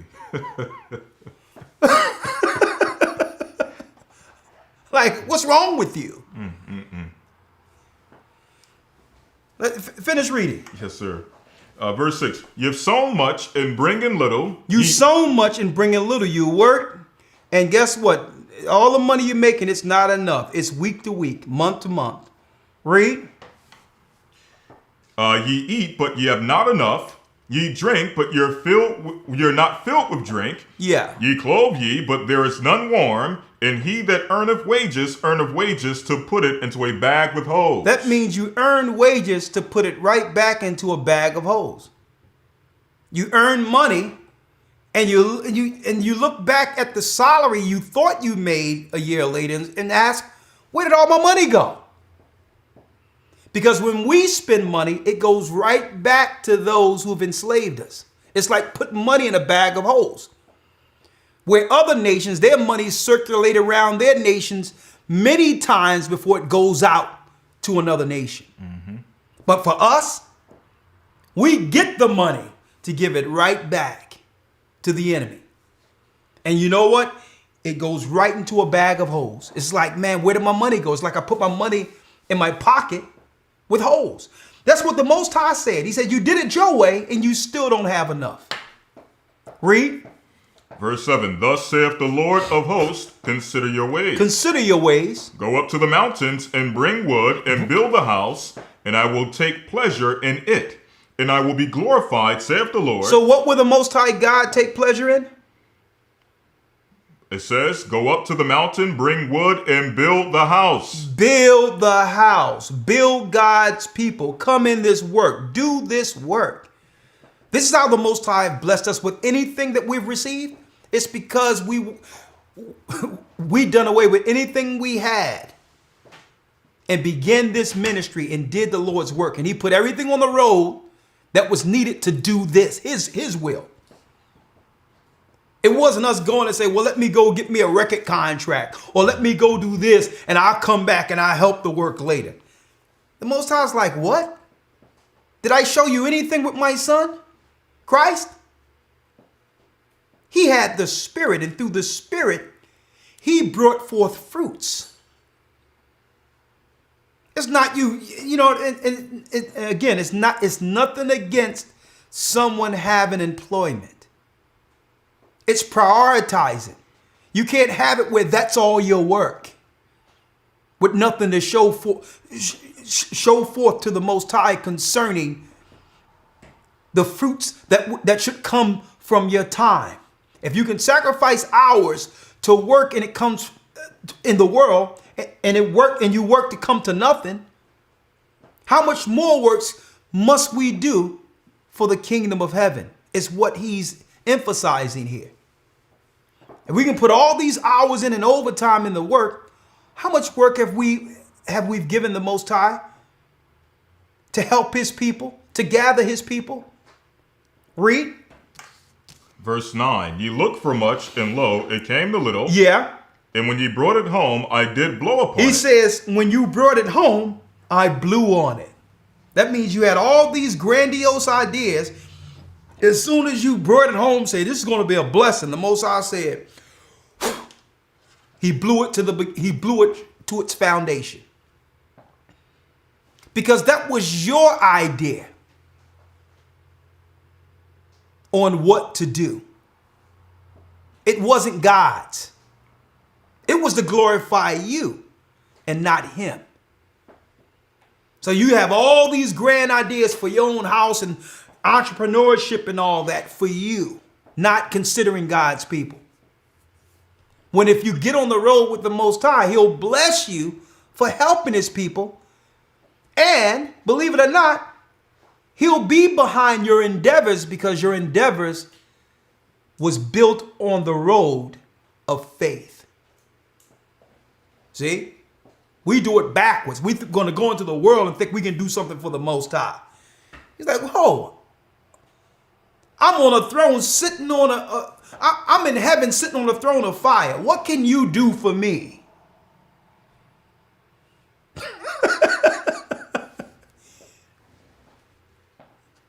If you can work for the other nations, you can work for the Most High. Read it. It says, ye looked for much, and lo, it came to little. And when ye brought it home, I did blow upon it. He says, I did blow upon it. And then he asked a question. Why? You wonder why everything you tried to do didn't succeed? Mm-hmm. Read it. Why, saith the Lord of hosts? Why? Because we ask why. Lord, if I love you and I keep your commandments and I'm doing this, that, and the other, why you won't let me succeed? Why everything I do come up short? The Most High knew you would ask that question. And his answer is what? Because of mine house that is waste, and ye run every man into his own house. Because his people are waste, suffering all over the earth, and we are only concerned with our own four walls. Selfish. Selfish. He says, so why am I going to bless your hands when you're only going to glorify you and produce for your house while my people are suffering throughout the earth? Consider your ways. Elder Gabar? Yes, sir. I just wanted to just, because I think that last call kind of touched me a little bit with the brother, time of, regretting wasting all that time. And one thing I noticed now from, the difference between now and 10 years ago, 10 years ago, 10, 9, 8, 7 years ago, when church began to spring up, the main thing was everybody was calling us. And the first question, the first conversation was, when are we leaving? Right? That was we had some brothers and sisters coming in with their bags in the church, ready with the passports already, right. And things like that with the ticket, all right? But I know that there's a shift, and it's a testament to the elders of the church, you guys, that now people are not even thinking about when are we leaving or talking about when we're leaving. The first thing that now everybody's rushing is to the water. And that's a testament to the elders. Exactly. I'm glad now it's actually, prophetically speaking, worse than it was 10 years ago. Yes. I mean, think about it. Imagine what is going on now, what's going on 10 years ago. Yeah. When everybody was rushing to let's go. People would have been, I probably would have been out there. So, what I'm seeing now. But it's a testament to the work of the elders, what you guys are doing. And now people say, you know what, I have to get under the hedge of the church. Not so much, because I haven't really come across many people here and there, so there's some people, sometimes want to leave or whatever, but not as how it was, 10 years ago. Now they want to get to that water, and that's a testament to the elders. They just came to me with the last brother testimony. I think it's profound, that the brother got baptized, but he just didn't prepare.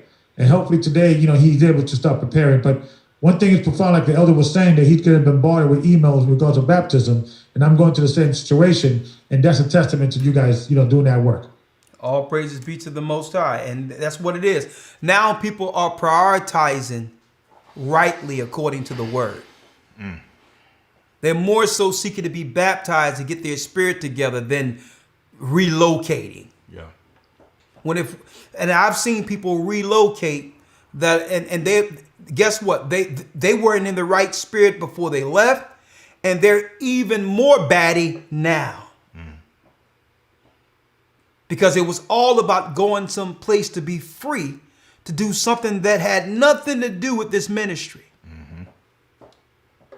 So I'm gonna leave that there, and that's why we had to recalibrate that, because so many people were using our church because they know we were the first ones out there putting out there, broadly within teaching on the street and all that. That eventually we would have to leave America and the Western world. So people knew that we were teaching that, but they were coming with their own ideologies and all that and their own agendas to sideways use what we were teaching for their own programs, for their own agendas that were harming people. So we had to say, well, hold up, we can't do that, because you got people with social media claiming that they loosely know us and going into other countries claiming they're with us. And there's people making testimonies and all that about Gathering Christ Church, folks. I've never met any of these people. A lot of these people that are making these testimonies, being other places, I haven't even met these people. So, but at the end of the day, they'll have that person making a testimony, but who picture they'll have up there? Who image? Me. So we had to make it clear, nah. You get baptized and guided, because when you make, spontaneous decisions without thinking, strictly out of fear, without being guided, 9 times out of 10, you're going to do the wrong thing, and it's going to have a negative blowback on us. They'll claim we urge you to make these decisions and to make these errors. That's what they're looking to do. They're trying to disconnect us to anything that's evil or wrong, to demonize us. Right? So I'm glad we got in front of that. Thank you, Elder Kabar. Let's go down the line. 254, we went there already, right? Yes, sir. Next 256, then 501, implementing the beast system. What are you doing? Have you transitioned? Because the beast plan, his implementation is here. 501. Hello? Shalom, you're live. Give us your name, location, drop it.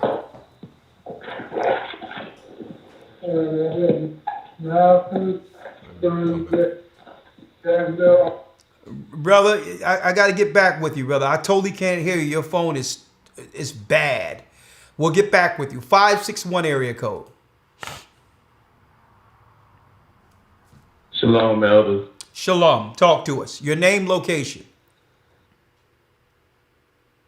My name is Brother Harold. I'm with the Florida body, but I drive trucks, so I'm in Tennessee right now. Talk to us. Thing is, I don't think this is going to go away, although I don't think it's anything, because I'm all over the country and I see how every demographic is. But what I've learned and what I'm doing as far as me and my family, I'm not spending as frivolously as I used to before this thing all came about.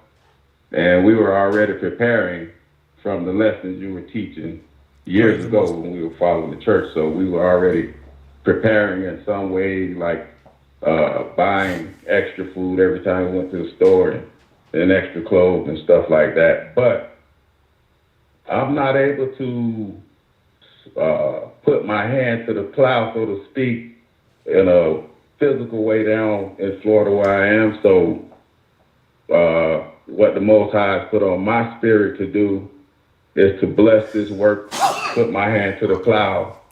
I've been blessed to be able to make some extra money out here on this road, so I want to bless people. I've been in 9 academies, and I'm not able to attend any now.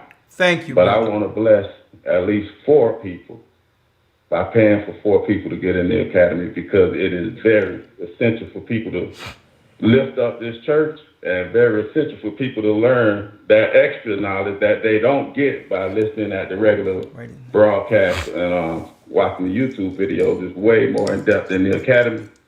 And I just want to be a blessing to this church, man. You guys really bless my life, and you bless a lot of people. For me, that's going to be my way to put my hand to the plow. I'm not able to be there and be in the physical or whatever able to do for the body of the church, but I can do that to bless somebody to be able to learn the things I learned in the academy and then some. So that's all I have to say of. Well, brother, that's a blessing, man. Let me get your name again. It's Harold. Harold? My name is Brother Harold. Hey, brother, you gonna sponsor with 4 the Boynton Church, and you say you want to sponsor 4 people for the academy, correct? Yeah, 4 people that you choose. I don't care who it is. What a blessing. I just want some people to be blessed.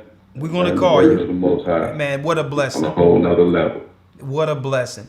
And let me read this, because yeah, everyone cannot do what we're doing. That's understandably so. But this is what Christ said in Matthew 10:40. Matter of fact, let me start at 39. He that findeth his life shall lose it. That means when you find the life in Christ, you're going to lose the life you used to have. You have to adjust yourself to that. There's no middle ground in holding on to the life you built for yourself and receive Christ's life too. It doesn't work that way. He that findeth his life shall lose it, and he that loseth his life for my sake shall find it. That means through losing your life for Christ's life, his path, you shall find your true purpose. Because what happens when they reset this whole thing and your purpose has been actually intertwined with hoping that this world exists or go on like it used to? What happens? That means all your hopes was caught up into a world that was meant to get dismantled anyway. It says, he that receiveth you receiveth me, and he that receiveth me receiveth him that sent me. He that receiveth a prophet in the name of a prophet shall receive a prophet's reward. And he that receiveth a righteous man in the name of a righteous man shall receive a righteous man reward. So it doesn't matter really if you don't have to be able to do the same things that we do. By supporting it, the Most High is going to reward you the same. If that's all you can do. Because what we do for the body and for the work and for the nation and for the church need resources. So if you're bringing resources to help the work, that's no different than what we're doing, teaching by a different spirit. There's many works of the Holy Spirit. So don't think you're lacking or that you are, that you're not bringing, forth your strongest fruit because you're not doing exactly what we're doing. If you support what we're doing, there's a reward for that also. And I wanted to put it out there. And I hear you working, so I'm gonna put this back and we're gonna give you a call. The brother's gonna sponsor 4 people for the academy, all praises. And guess what? If they're gonna be in this academy, man, we have books from the floor to the wall we're bringing out. We're gonna expose the Jesuits. We're gonna expose the apologetics. When we break down the the lesson on Rome, we're going to have a section specifically for the apologetics. The Jesuits. Okay? You don't want to miss that. So 4 people will be blessed by this brother to come in and enjoy the academy. All praises. The next call, 912 area code. We only got about 30 minutes, so let me drill down on these. 912.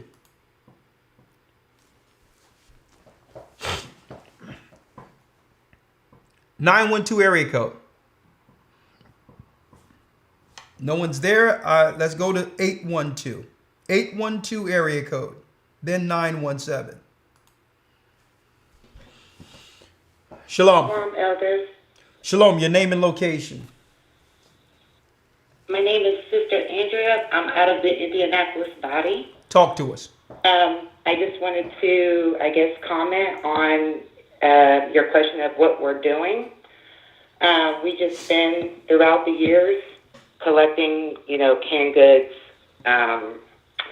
all of our food products, totes, like the almost 30-gallon jugs for water. Invested in. Well, sister, I'm not talking about. Sister, I'm not talking about just. I don't want to go down the whole list of prep stuff. What I'm talking about in general.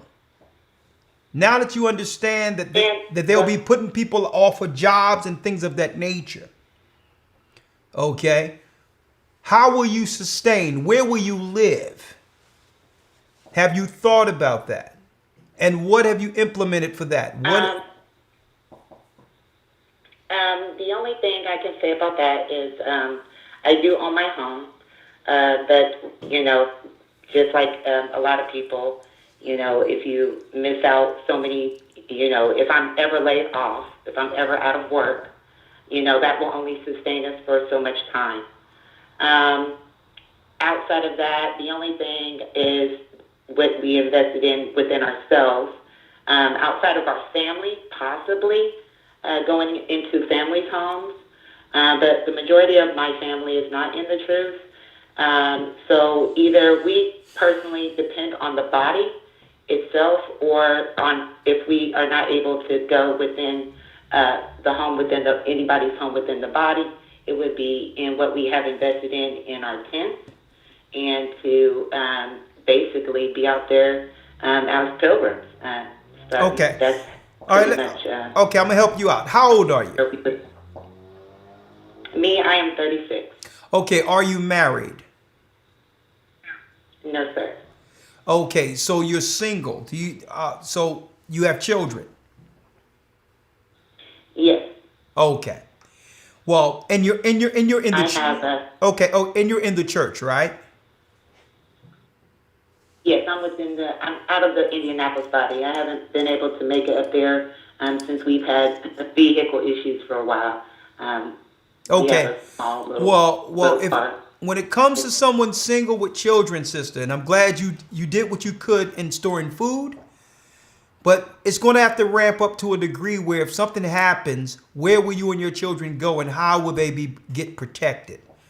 And that's going to be the next phase that we'll be talking about privately amongst the elders in our elders and deacons meetings. We're talking about that now, but what you were just about to run down is what we actually put out there for you to actually get done yourself. So you've already done your part in making sure that if there's anything happening in the street, you're not out there searching for food and rations and waters for your children. That's the most you can do as a woman living single. But all in all, we're going to have to bring that together. Okay, where when it comes to the officers and elders over your area, some provisions have to be made in case as far as location.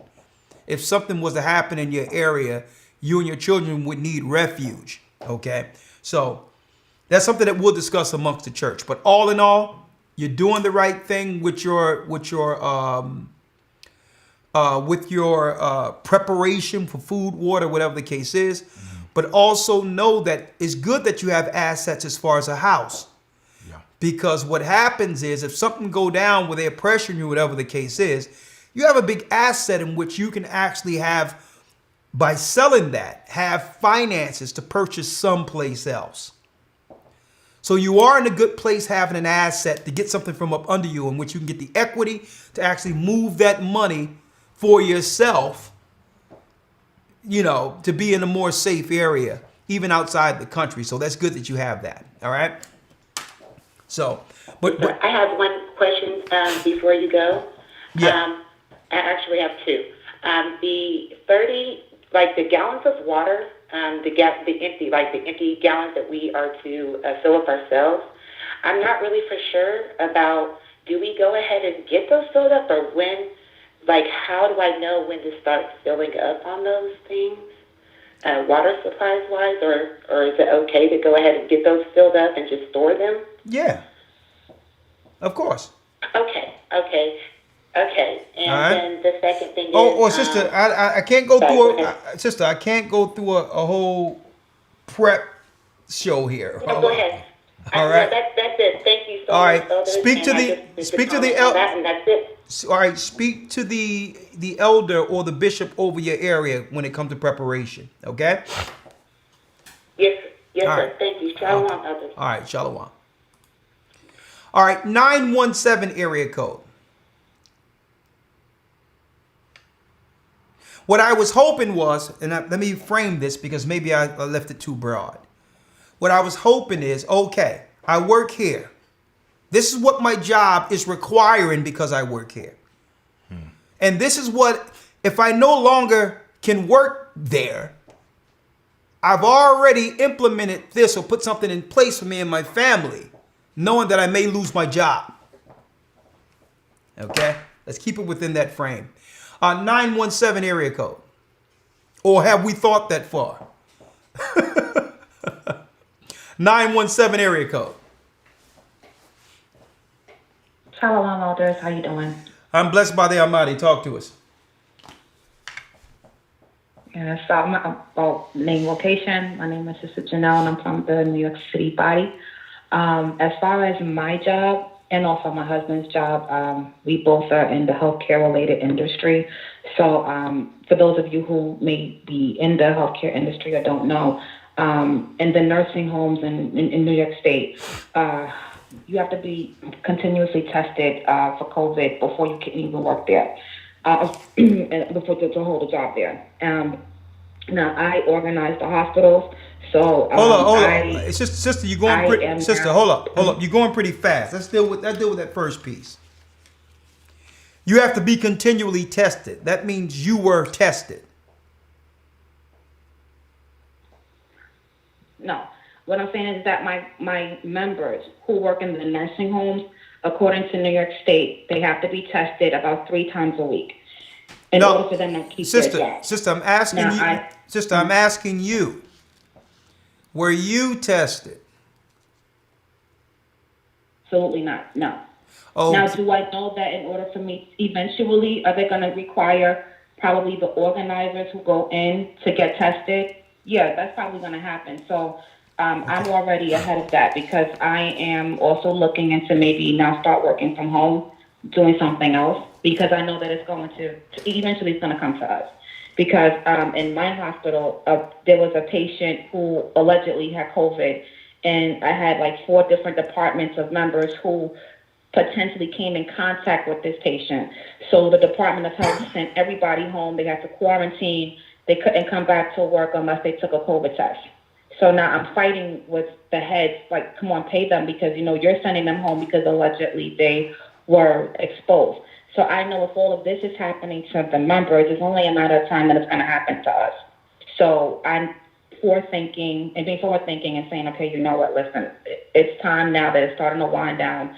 We've been talking about this for years, so let's get ahead of this, you know, start looking at other things that we can be able to do. So, you know, we are looking into that, even looking into moving so that we can get out of the city and things like that, so that we won't be so dependent on the system. And then eventually there's nothing that we have to where we're going to probably be able to take with us wherever it is, whenever the Most High says that it's time to go. So knowing that we're gonna have to leave some things behind, leave some people behind, you know, you just want to think about, okay, well, you know what, I can do what I need to do and have what I have to sustain myself and ourselves for a time, and then half a time, and I'll be up. Well, thank you, sister. Thank you, sister. Good point. I'm going to place you on the hold because it's good that you bringing out information, but I don't know if I'm being clear in what I'm asking. I'm not asking about other people, what other people doing, what other people got, what's going on with other people at the job, people I'm working with. I'm not asking whether or not someone else was tested, because none of those things are going to help an individual, help you. So we need to know in specific, you, only you. What's going on? Is something going on with COVID that's affecting your job and your life in your house? And what have you implemented? What have you put in place for contingencies? And because I don't mean, I know people, you know, sometimes the first thing comes to your mind, you just trying to get it all out. But for the sake of the show and to edify so that other people can prepare, we need to keep it within the confines of what I'm asking. Because if it's nothing, we need to know that too. 754 area code.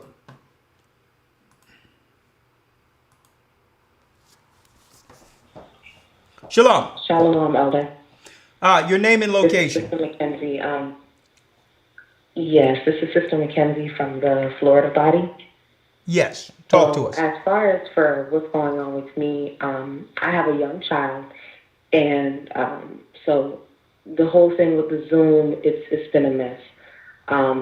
So for me, what I've been doing is it's that, and then it's like my job. Like just now recently, I just found out that they're going to be doing temperature checks with an app.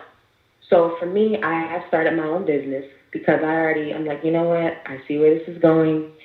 And I'm going to, like you said, you know, get ahead of it with the school, getting ahead of it. So I see that they're doing that. So at least with my business, just in case things do get a little crazy at my job, because I work in the healthcare field as well. So I understand what that sister is saying. I see where it's going. So I say, you know what? Let me start my business. Let me do what I have to do. And all praise to the Most High, that's been going steady.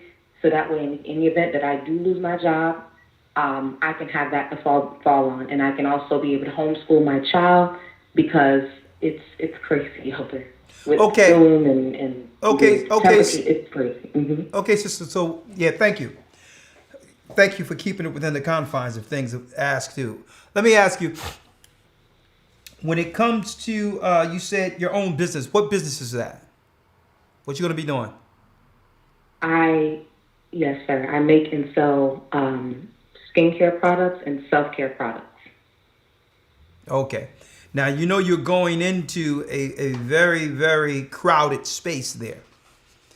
You can do that, but, you know, what you need to do is make yourself a plan. Understand how much you're making right now, and know for sure that if you pivot into another endeavor, that you're meeting at least the amounts that you're used to getting.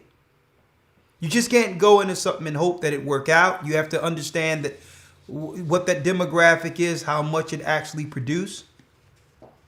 All right. So I'm just saying, make sure you do the right planning with it. All right. And get advice. Are you married? No, sir. Okay. So it's you as a single mother with your children? My daughter. Mm-hmm. Oh, okay. Your daughter. Okay. And you're under which congregation? The Boynton body. The what body? Boynton, Florida. Florida? Okay. Well, just make sure you stay close with the elders and deacons and get guided. Okay, get guided. Get guidance and counsel while making these moves. And we will do everything we can to support whatever endeavor you have, GOCC Network or whatever the case is, okay? Florida. Thank you, sister. Hey, but at least I'm going to tell you, brothers and sisters are thinking beyond the plantation, which is the blessing in of itself. This is the beginning of freedom, being self-sustained, learning that the Most High will protect us, that he's given us endeavors, he's given us entrepreneurial, independent type mind outside of captivity. He's given us the self-sufficient ideas amongst our people in which we're going to start supporting each other. This is what the Most High, as a nation, he's been waiting for amongst our people. Right? So, all praises. Next call. What's next? 404? 404. Implementing the B system. 404. 440. I'm sorry. You got that? Yeah, it came off mute, so I know it was me. Oh my gosh, Shalom. Shalom. Thank you so much for taking my call. As far as implementing the system, for me, first thing is going to be getting in touch with Deacon Brooke and Sister Stephanie in the Atlanta body, because Deacon Brooke baptized me. Oh my gosh. And I just want to talk to them about, experience, since then. I think it was back in maybe August, September, and, talk to Sister Shirley and Sister Carol, and, just keep in contact with the body as far as the work goes. I can't stand it. I don't understand how people can wear that mask all day, 10 minutes, and, my breath is like, oh, I got to take the thing off, so... I have my own business, sometimes I'll do temp services, and I have a tent, I have a heater, and if it's wilderness time, I'm ready to go. Main thing is knowing, that I'm going to heaven, because it seems like the conversations lately have been, with people, the two roads, one wide and narrow, and I want to make sure I'm on the narrow. I'm definitely don't want to be miss a lot, so I'm definitely, tuning my skills on that. So, thanks for taking my call, and I'll continue listening. And that one brother that knows how to sew, I just want this certain look, this certain dress, and if you can pass it, and maybe I can send him a picture of what I want. If he can sew, that would be totally awesome, because, I'm with him. I mean, I just want to make sure I go to heaven. I do not want to go to hell, because these demons are, they're increasing, like, as you said. And one last thing before I get off, is there any way, because, being baptized, everybody's been baptized, it would be, nice if there was maybe like a call, and baptized members could, just speak. I don't know, or, I'll just, and also, I keep in touch with Officer Koala here in the Minnesota body. So thanks for taking my call, and the body, you elders, Gabar, all you guys. I just love you all. Shalom. Thanks for taking my call. Shalom. All right. What's that? 404? Did I take that already? No, sir. Thank you, sister. Shalom, Shalom, you're live, brother. Implementing the B system. How is this affecting you, and have you implemented any plans for worst case scenario? Foremost, my name is Brother Joshua. I was at one point a part of the congregation in Atlanta, and I just recently got back with the congregation. Second of all, I want to apologize. 90 seconds. My heart to apologize to you personally. Can you hear me? All right, brother. This ain't the forum to apologize. This is the broadcast. All due respect, brother. No, I know. It's just been on my heart for a long time, because I've been trying to find a way to get this, and this is before I get to what I got to say. As far as me, the Spirit has pretty much led me to just basically keep foot to the ground and try to stock up with whatever is necessary. 60 seconds. Stock up, to keep bringing forth the word as best as possible. Always trying to find the right way. In a clouded society, it's been hard. And again, a couple of brothers that y'all had that come on quite constantly, they've always said that y'all always motivate us. And I gotta say, I thank you for the level of motivation that you give us, because it strengthens brothers like myself that when I say daily, I see what's going on out here. And all right, brother. this was time like in the time of Abraham. Hey, brother. Okay. Okay. You know, All right. Okay. There's a few things here, brother. All right. You said you were with the Atlanta body. How long ago were you with the Atlanta body? I first 10 seconds. initially in 2017 and got baptized by a member. But I kind of want to go into too much detail over the line. But I would rather y'all, you know, if possible, could probably call me privately about that. Yeah, we'll call you privately, brother. But you called. Understand this. You called to apologize publicly on a broadcast where there's probably thousands of people. No. Listen, brother. But I'm asking you a question, and it's guarded, right?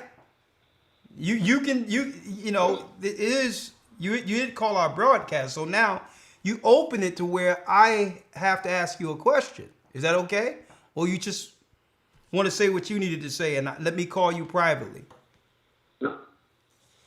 Go ahead, sir. Okay. All right. So you were baptized 2017, right? And you just coming back to the church. You've reached Brother Baruch, correct? Yes? Yes, sir. Okay, and what is your name again?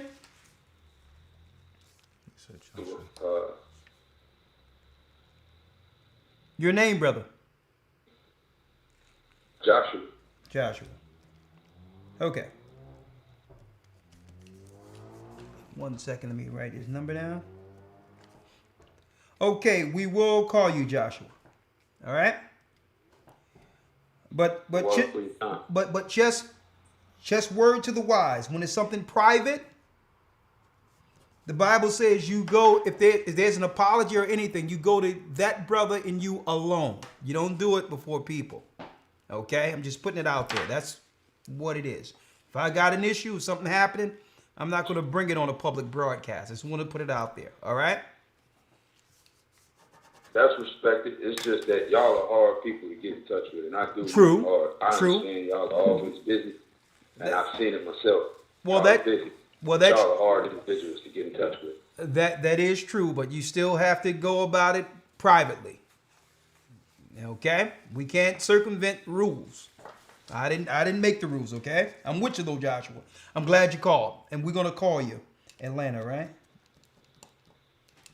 Thank you for your time, Moses. All right, bless you, my brother. All right, okay, Elder Gotcha, you can unmute yourself. Shalom, shalom. Shalom, how you doing? I'm blessed, sir. How are you? How are you? I'm blessed by the best. Come on in. Sorry for coming in late. I wanted to take a few more calls, but you had something to say on our topic? And not really. I'm just joining in. Okay. All right. I'm gonna place you on hold, and anytime you want to jump in, you can do so. Okay. Yes, sir. All right.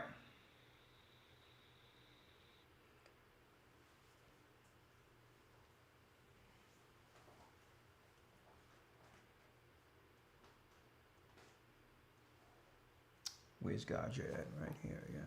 All right. All right, next call. What's that? 423? 423 area code. Implementing the Beast system. What are you doing? Because we know what the devil's doing. I'm blessed by the best. Come on in. Okay. 423. I'll come back. Make sure I'm not playing in the background, please. 904 area code. Implementing the B system. They are transitioning to all essential. So anything that we do in enterprise to help ourselves, the world government will deem that non-essential. Okay? So what are we doing to wean ourselves off of the beast, to be self-sufficient? And what preparation have you put in place? Or are you just waiting for things to go back to norm? 423 area code, I'm coming back to you. 904. Shalom, Elder. This is Sister Stacy. I called before and you helped me get in contact with the Florida body, so I'm on the baptism list now. All praise be to the Most High. How are you, I sister? thank you for that. You're welcome. I'm doing good. Thank you. Because I am new in the body and I'm learning, and right now I'm so afraid, but I mean, at this point, I think it's sacrifice, yes. I'm starting to store up things like food and everything, but, you know, like I have a car and an apartment that's expensive, but at this point, I mean, I'm even willing to just, you know, like if my daughter, I took over the payments, like just give my car up and just take public transportation because it's too much. I can't even, you know, do everything like I want to do to for Safeguard because, you know, I'm trying to keep up with the Joneses and keep a infinity that I can't really afford. So I feel that would be like sacrifice, you know, is the beginning for me. Well, sister, what I would suggest before making any plans like that, your sole focus should be baptism. And then get and be guided from there. Do you have a husband? No, I'm single. Okay. Well, see, in my early 50s. I'm gonna tell you, there's a lot of that going on. You know what I mean? It seems as if you know the system that was set up to separate the image of God, which is man and woman. I'm gonna tell you right now, they systematically did this so that a number of sisters would be out there alone when they implement this system. They did that on purpose because the majority of women, and you know that's the way they are more so security driven, and you know sisters are nesters. They're not fighters. So in order for the powers that be to take over an area, they must move the men out of the way so they can easily roll over the women and children. That's the system they set in place. That's why they worked so hard during the 70s and 80s and 90s to separate the men from the women. And now here it is. Their plan has succeeded. Where the majority of sisters who really have the wherewithal and the power and the financial means, right? Being more educated, having more access to jobs and benefits and help from the system, they did that to just slowly move the woman from the natural protection of the man, so that now when they implode the system, sisters are sitting there holding the bag. Like, hold up, but I thought this system would always be here to protect me. So it's and this is why I'm gonna have this lesson coming. It's not no one's fault. I don't want any sister or brother to think that we're blaming anyone, but I'm just highlighting the fact that here we are. This is their plan. This is what they've accomplished their plan. Now they're looking to roll over us, knowing that there's no men to protect the women. So more so than anything, we're going into a time, and I'm going to place you on hold real quick, sister, because there's a lot of noise. We're going into a time where a man have to go fully into his masculinity, according to the Almighty, the men. And women who have more to give up because so much was given to separate the woman from the man. The woman needed what? Security.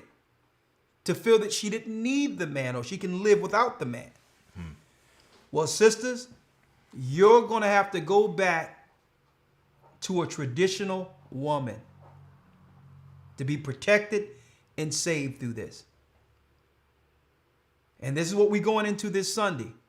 Because what we hear is that women, when they meet a man, they want a traditional man. They want all what a traditional man provides: protection, truth, security, would die for you. Well, sisters, if you want a traditional man, that man is going to need a traditional woman. This is where we're going. Because there's not going to be no time for going back and forth and arguing while the enemy's at the door. Because this world is over. All that strong-headed, knocking and all that, it's over. And all that, well, no man can control me. There are men coming to control you. It's called the UN military. You will be controlled. So I want to put it out there. It's time for a traditional manhood value to get under the hedge of the Most High for protection. And it's time for the women to be hedged under a man for protection. That's what time it is. Or you're going to be rolled over. You're going to be strong enough until you can't hold that door back that's being kicked in by the UN armies and others. You need guidance. And guess what? It's not weak to admit you need a man. That's not weak. That's a strong position. Okay, I'm going to put it out there. All right. I'm going to be going more into that this coming Sunday. 419 area code. Shalom. Shalom. You're live with the Gathering of Christ Church. This is one of the last calls, I think, here. Shalom, elders. This is brother Yahya from Columbus, Ohio, baptized member by Deacon Gubar. Shalom. Talk to us. What I am, I'm sorry? The floor is yours. Thank you. Yeah, so what I've been doing in preparation with this event is we actually, me and my wife purchased a house. I currently work from home, homeschool my children for the past 2 years in preparation of this particular event, just listening to the message from the elders and the deacons. We actually established a garden as well, along with the body, starting in Passover, so we was able to produce our own food. Those are just the little steps that we made in conjunction with getting our passports and everything else. So that's all I had to say in regards to this conversation. Where do you work, brother? I work in Toledo, Ohio. I do call center supervision for a electronic company. Okay. And does that job require a COVID test? No, it does not. Okay, because we've been working remotely since March. Yeah. So we don't go in the office.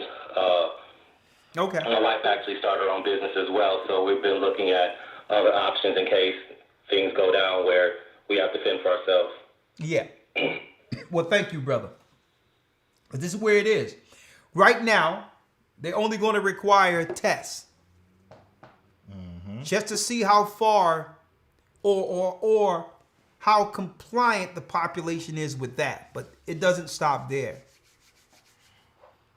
The same people that will eventually acquiesce to the test will acquiesce to the next phase, the vaccine. And they're going to have they're going straight into transhumanism, folks.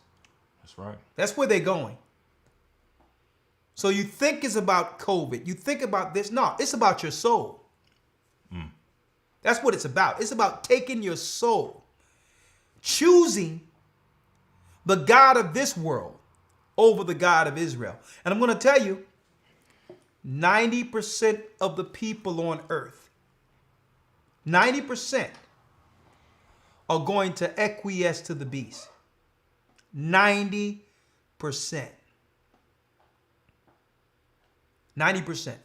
Now,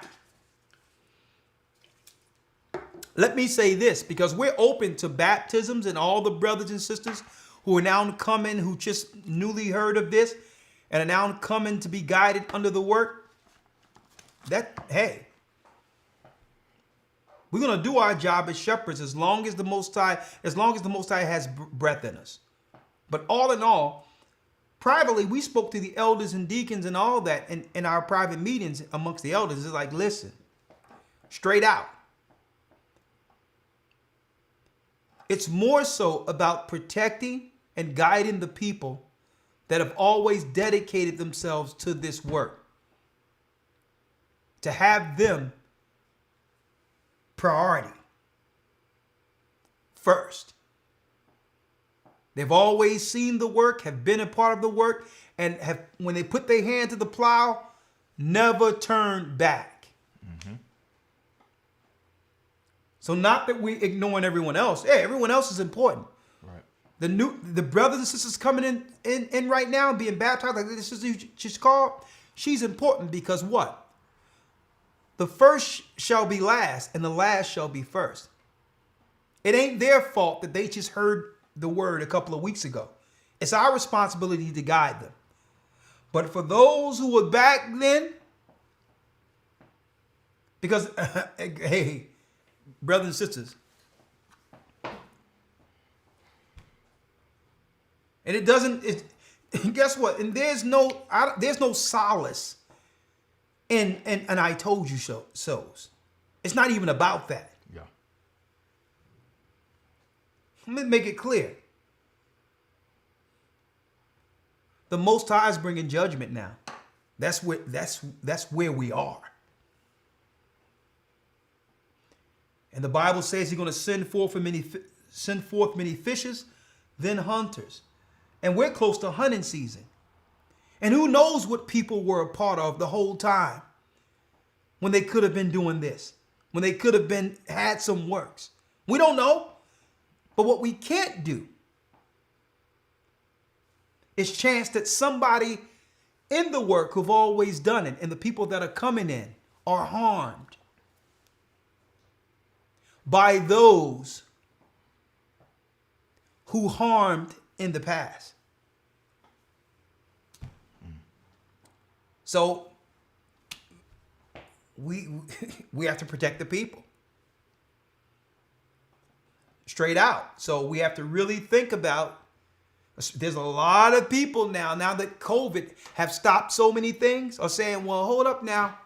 Yeah, we were there 5-10 years ago. We here now. Because the circumstance have them here. But would they be here if it wasn't for this? That's a great question. So understand that, we're not being inconsiderate in stating that we have to focus first on those who have made the Most High's work the priority and never put down the plow. That's our priority because the doors are closing. So understand that, it's a different time. We're living in a different time, brothers and sisters. Anything else, Lloyd? Yes, sir. And, go ahead. Like you're mentioning, for those who have, and we hear the stories, those who may have, for whatever reason, may have left, whatever the case may be, through what they may have considered the hard times, whatever the case may be. You have to understand that there's been people, as you've been mentioning, who through those hard times have stuck it through and have went through the storms and have been there, from the good times to the bad times, and they stuck it through. So we really have to consider those people, and it's our duty to guide and protect those people. Not saying that we're excluding anyone else, but a lot of time and focus has to go into those people that have been through a lot of these storms. So in a nutshell, an example of that, let me just put it out there. Absolutely. I'm just going to put it out there. With us not knowing, because you have to work amongst brothers and sisters to know their worth in the work. Yeah. That's how we get to know each other's gifts within the work, with us working with each other. Right? So we know how to interact and guide those and help and help those who have always worked in the vineyard. We went through the ups, downs, the good, bads, the offense, whatever, but we learned each other to a degree in which if something happens, I know this brother has my back and I have his. There's no way to know that with a person who didn't work amongst us for whatever reason. So because of that, we have to have two separate ways of doing this. We have to protect the people in, and those that whatever, we can help talk to you and guide you. But understand it's going to be in a way that don't affect the body moving. That's how it's going to be. Right. It's not going to be like it would have been if you were with us the whole time. Right. Until a proving ground happens amongst us to allow that. And you have to admit that's fair. Okay? Because we don't know what you're bringing in now. Yeah. We're living in a different time now. I mean, Matthew 24 says, many shall betray you. Man, it's tripping me out. I'm sitting back and looking at people. It's tripping me out, brothers and sisters.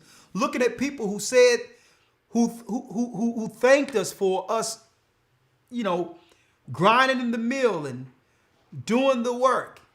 We were there to baptize them and help them, only to see them find people that they know are enemies of the work. To purposely get there so that we all can see them betray us publicly. It's scary.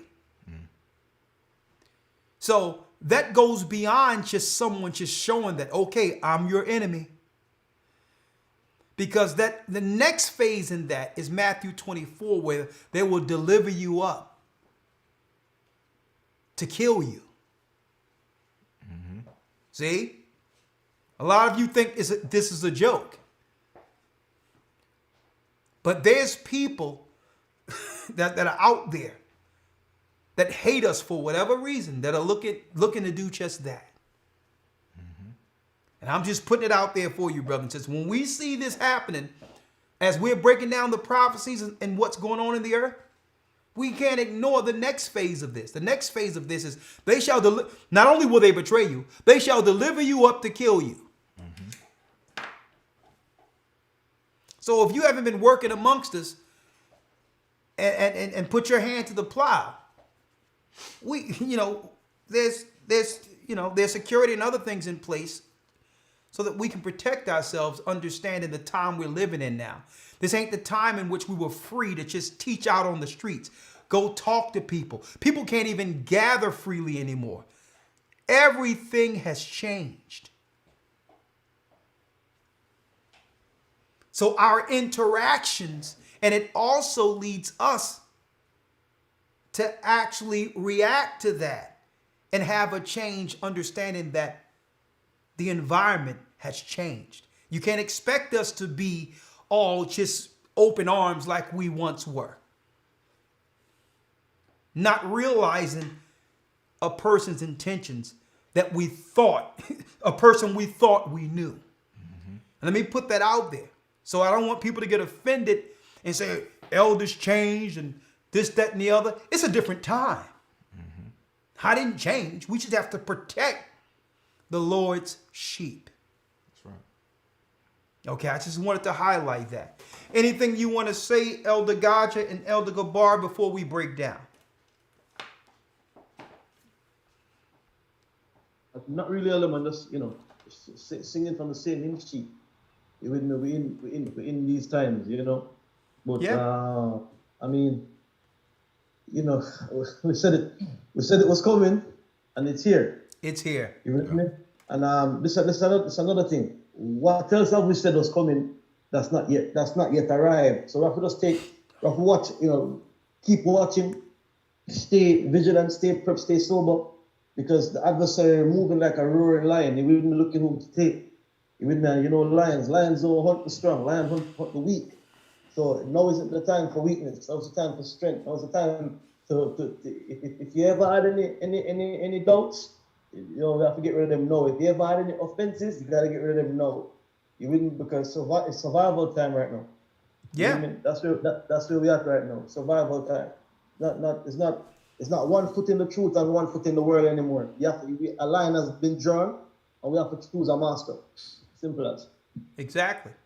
And you know, we're gonna keep this as long as we're gonna keep flowing and bringing people to the truth and putting them in that water as long as the Most High have breath in us. We're gonna do what we can do, but understand, brothers and sisters, times are changing. Time and chance happens to all men, and hey, we're in the final hour. So whatever, it doesn't matter. It's time for us to get right with the Most High, be baptized, get under His Spirit, and if you don't know, be guided. Nothing wrong with that. Okay? You don't want, this is not a time for any of us to be out there by ourselves. It's no time for that. Get with your family. Get your house together. You cannot help a nation if you cannot first get your house in order. That's where it starts. You put these strong families together, and you have what? A nation. Stay strong. Support the work. We have a great class coming this Sabbath. And hopefully, I expected people not to have full answers to how, you know, what preparation they were making beyond this. I was expecting that. So that if you weren't thinking of implementing something, worst case scenario, you will think now to implement something, worst case scenario. What will you do if you lose your job and everything right now? Do you have a plan? If not, make one. With that, I'm going to say shalom. With that, I'm going to say shalom, my brothers and sisters. This Sabbath, we have a great lesson. Hebrew and Bible Academy, the purpose of man and woman. Building a nation. Building a nation. And it starts with the image of God, which is man and woman. Right? We're going into that this academy. You don't want to miss it. And everyone have to fall into line. And what line? The Most High's line. A man must exercise his full purpose as a man on earth, or he isn't going to make it. Or we're not going to make it. The same with women. And it's nothing, is not about arguing one's opinion. It's the purpose according to God. That's something that either of us can argue against. Okay, so here we go. And that day a man shall be made like pure gold. What's that? Rare. A man of God, a man would be rare in this time. So if you got one, and if you know one, you better get close to him. Okay? If you have children out there and you have a father over those children, conversate with them, because it's your duty, mother and father together, to protect and guide those children.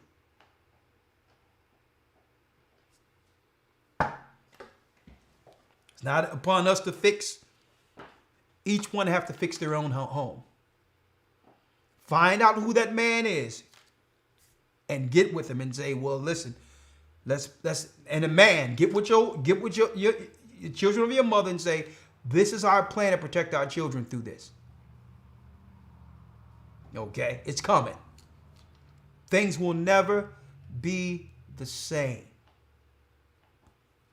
We're in the beginning of the end. But guess what? We win. Mm-hmm. We are the children of Israel. And we're back, baby. Shalom. All right, all right, all right. Love y'all. Stay strong, stay prayed up, and get ready for this lesson this Sabbath. And get ready. Why? Because the Most High is calling back Israel. All right, all right, all right. Here it go.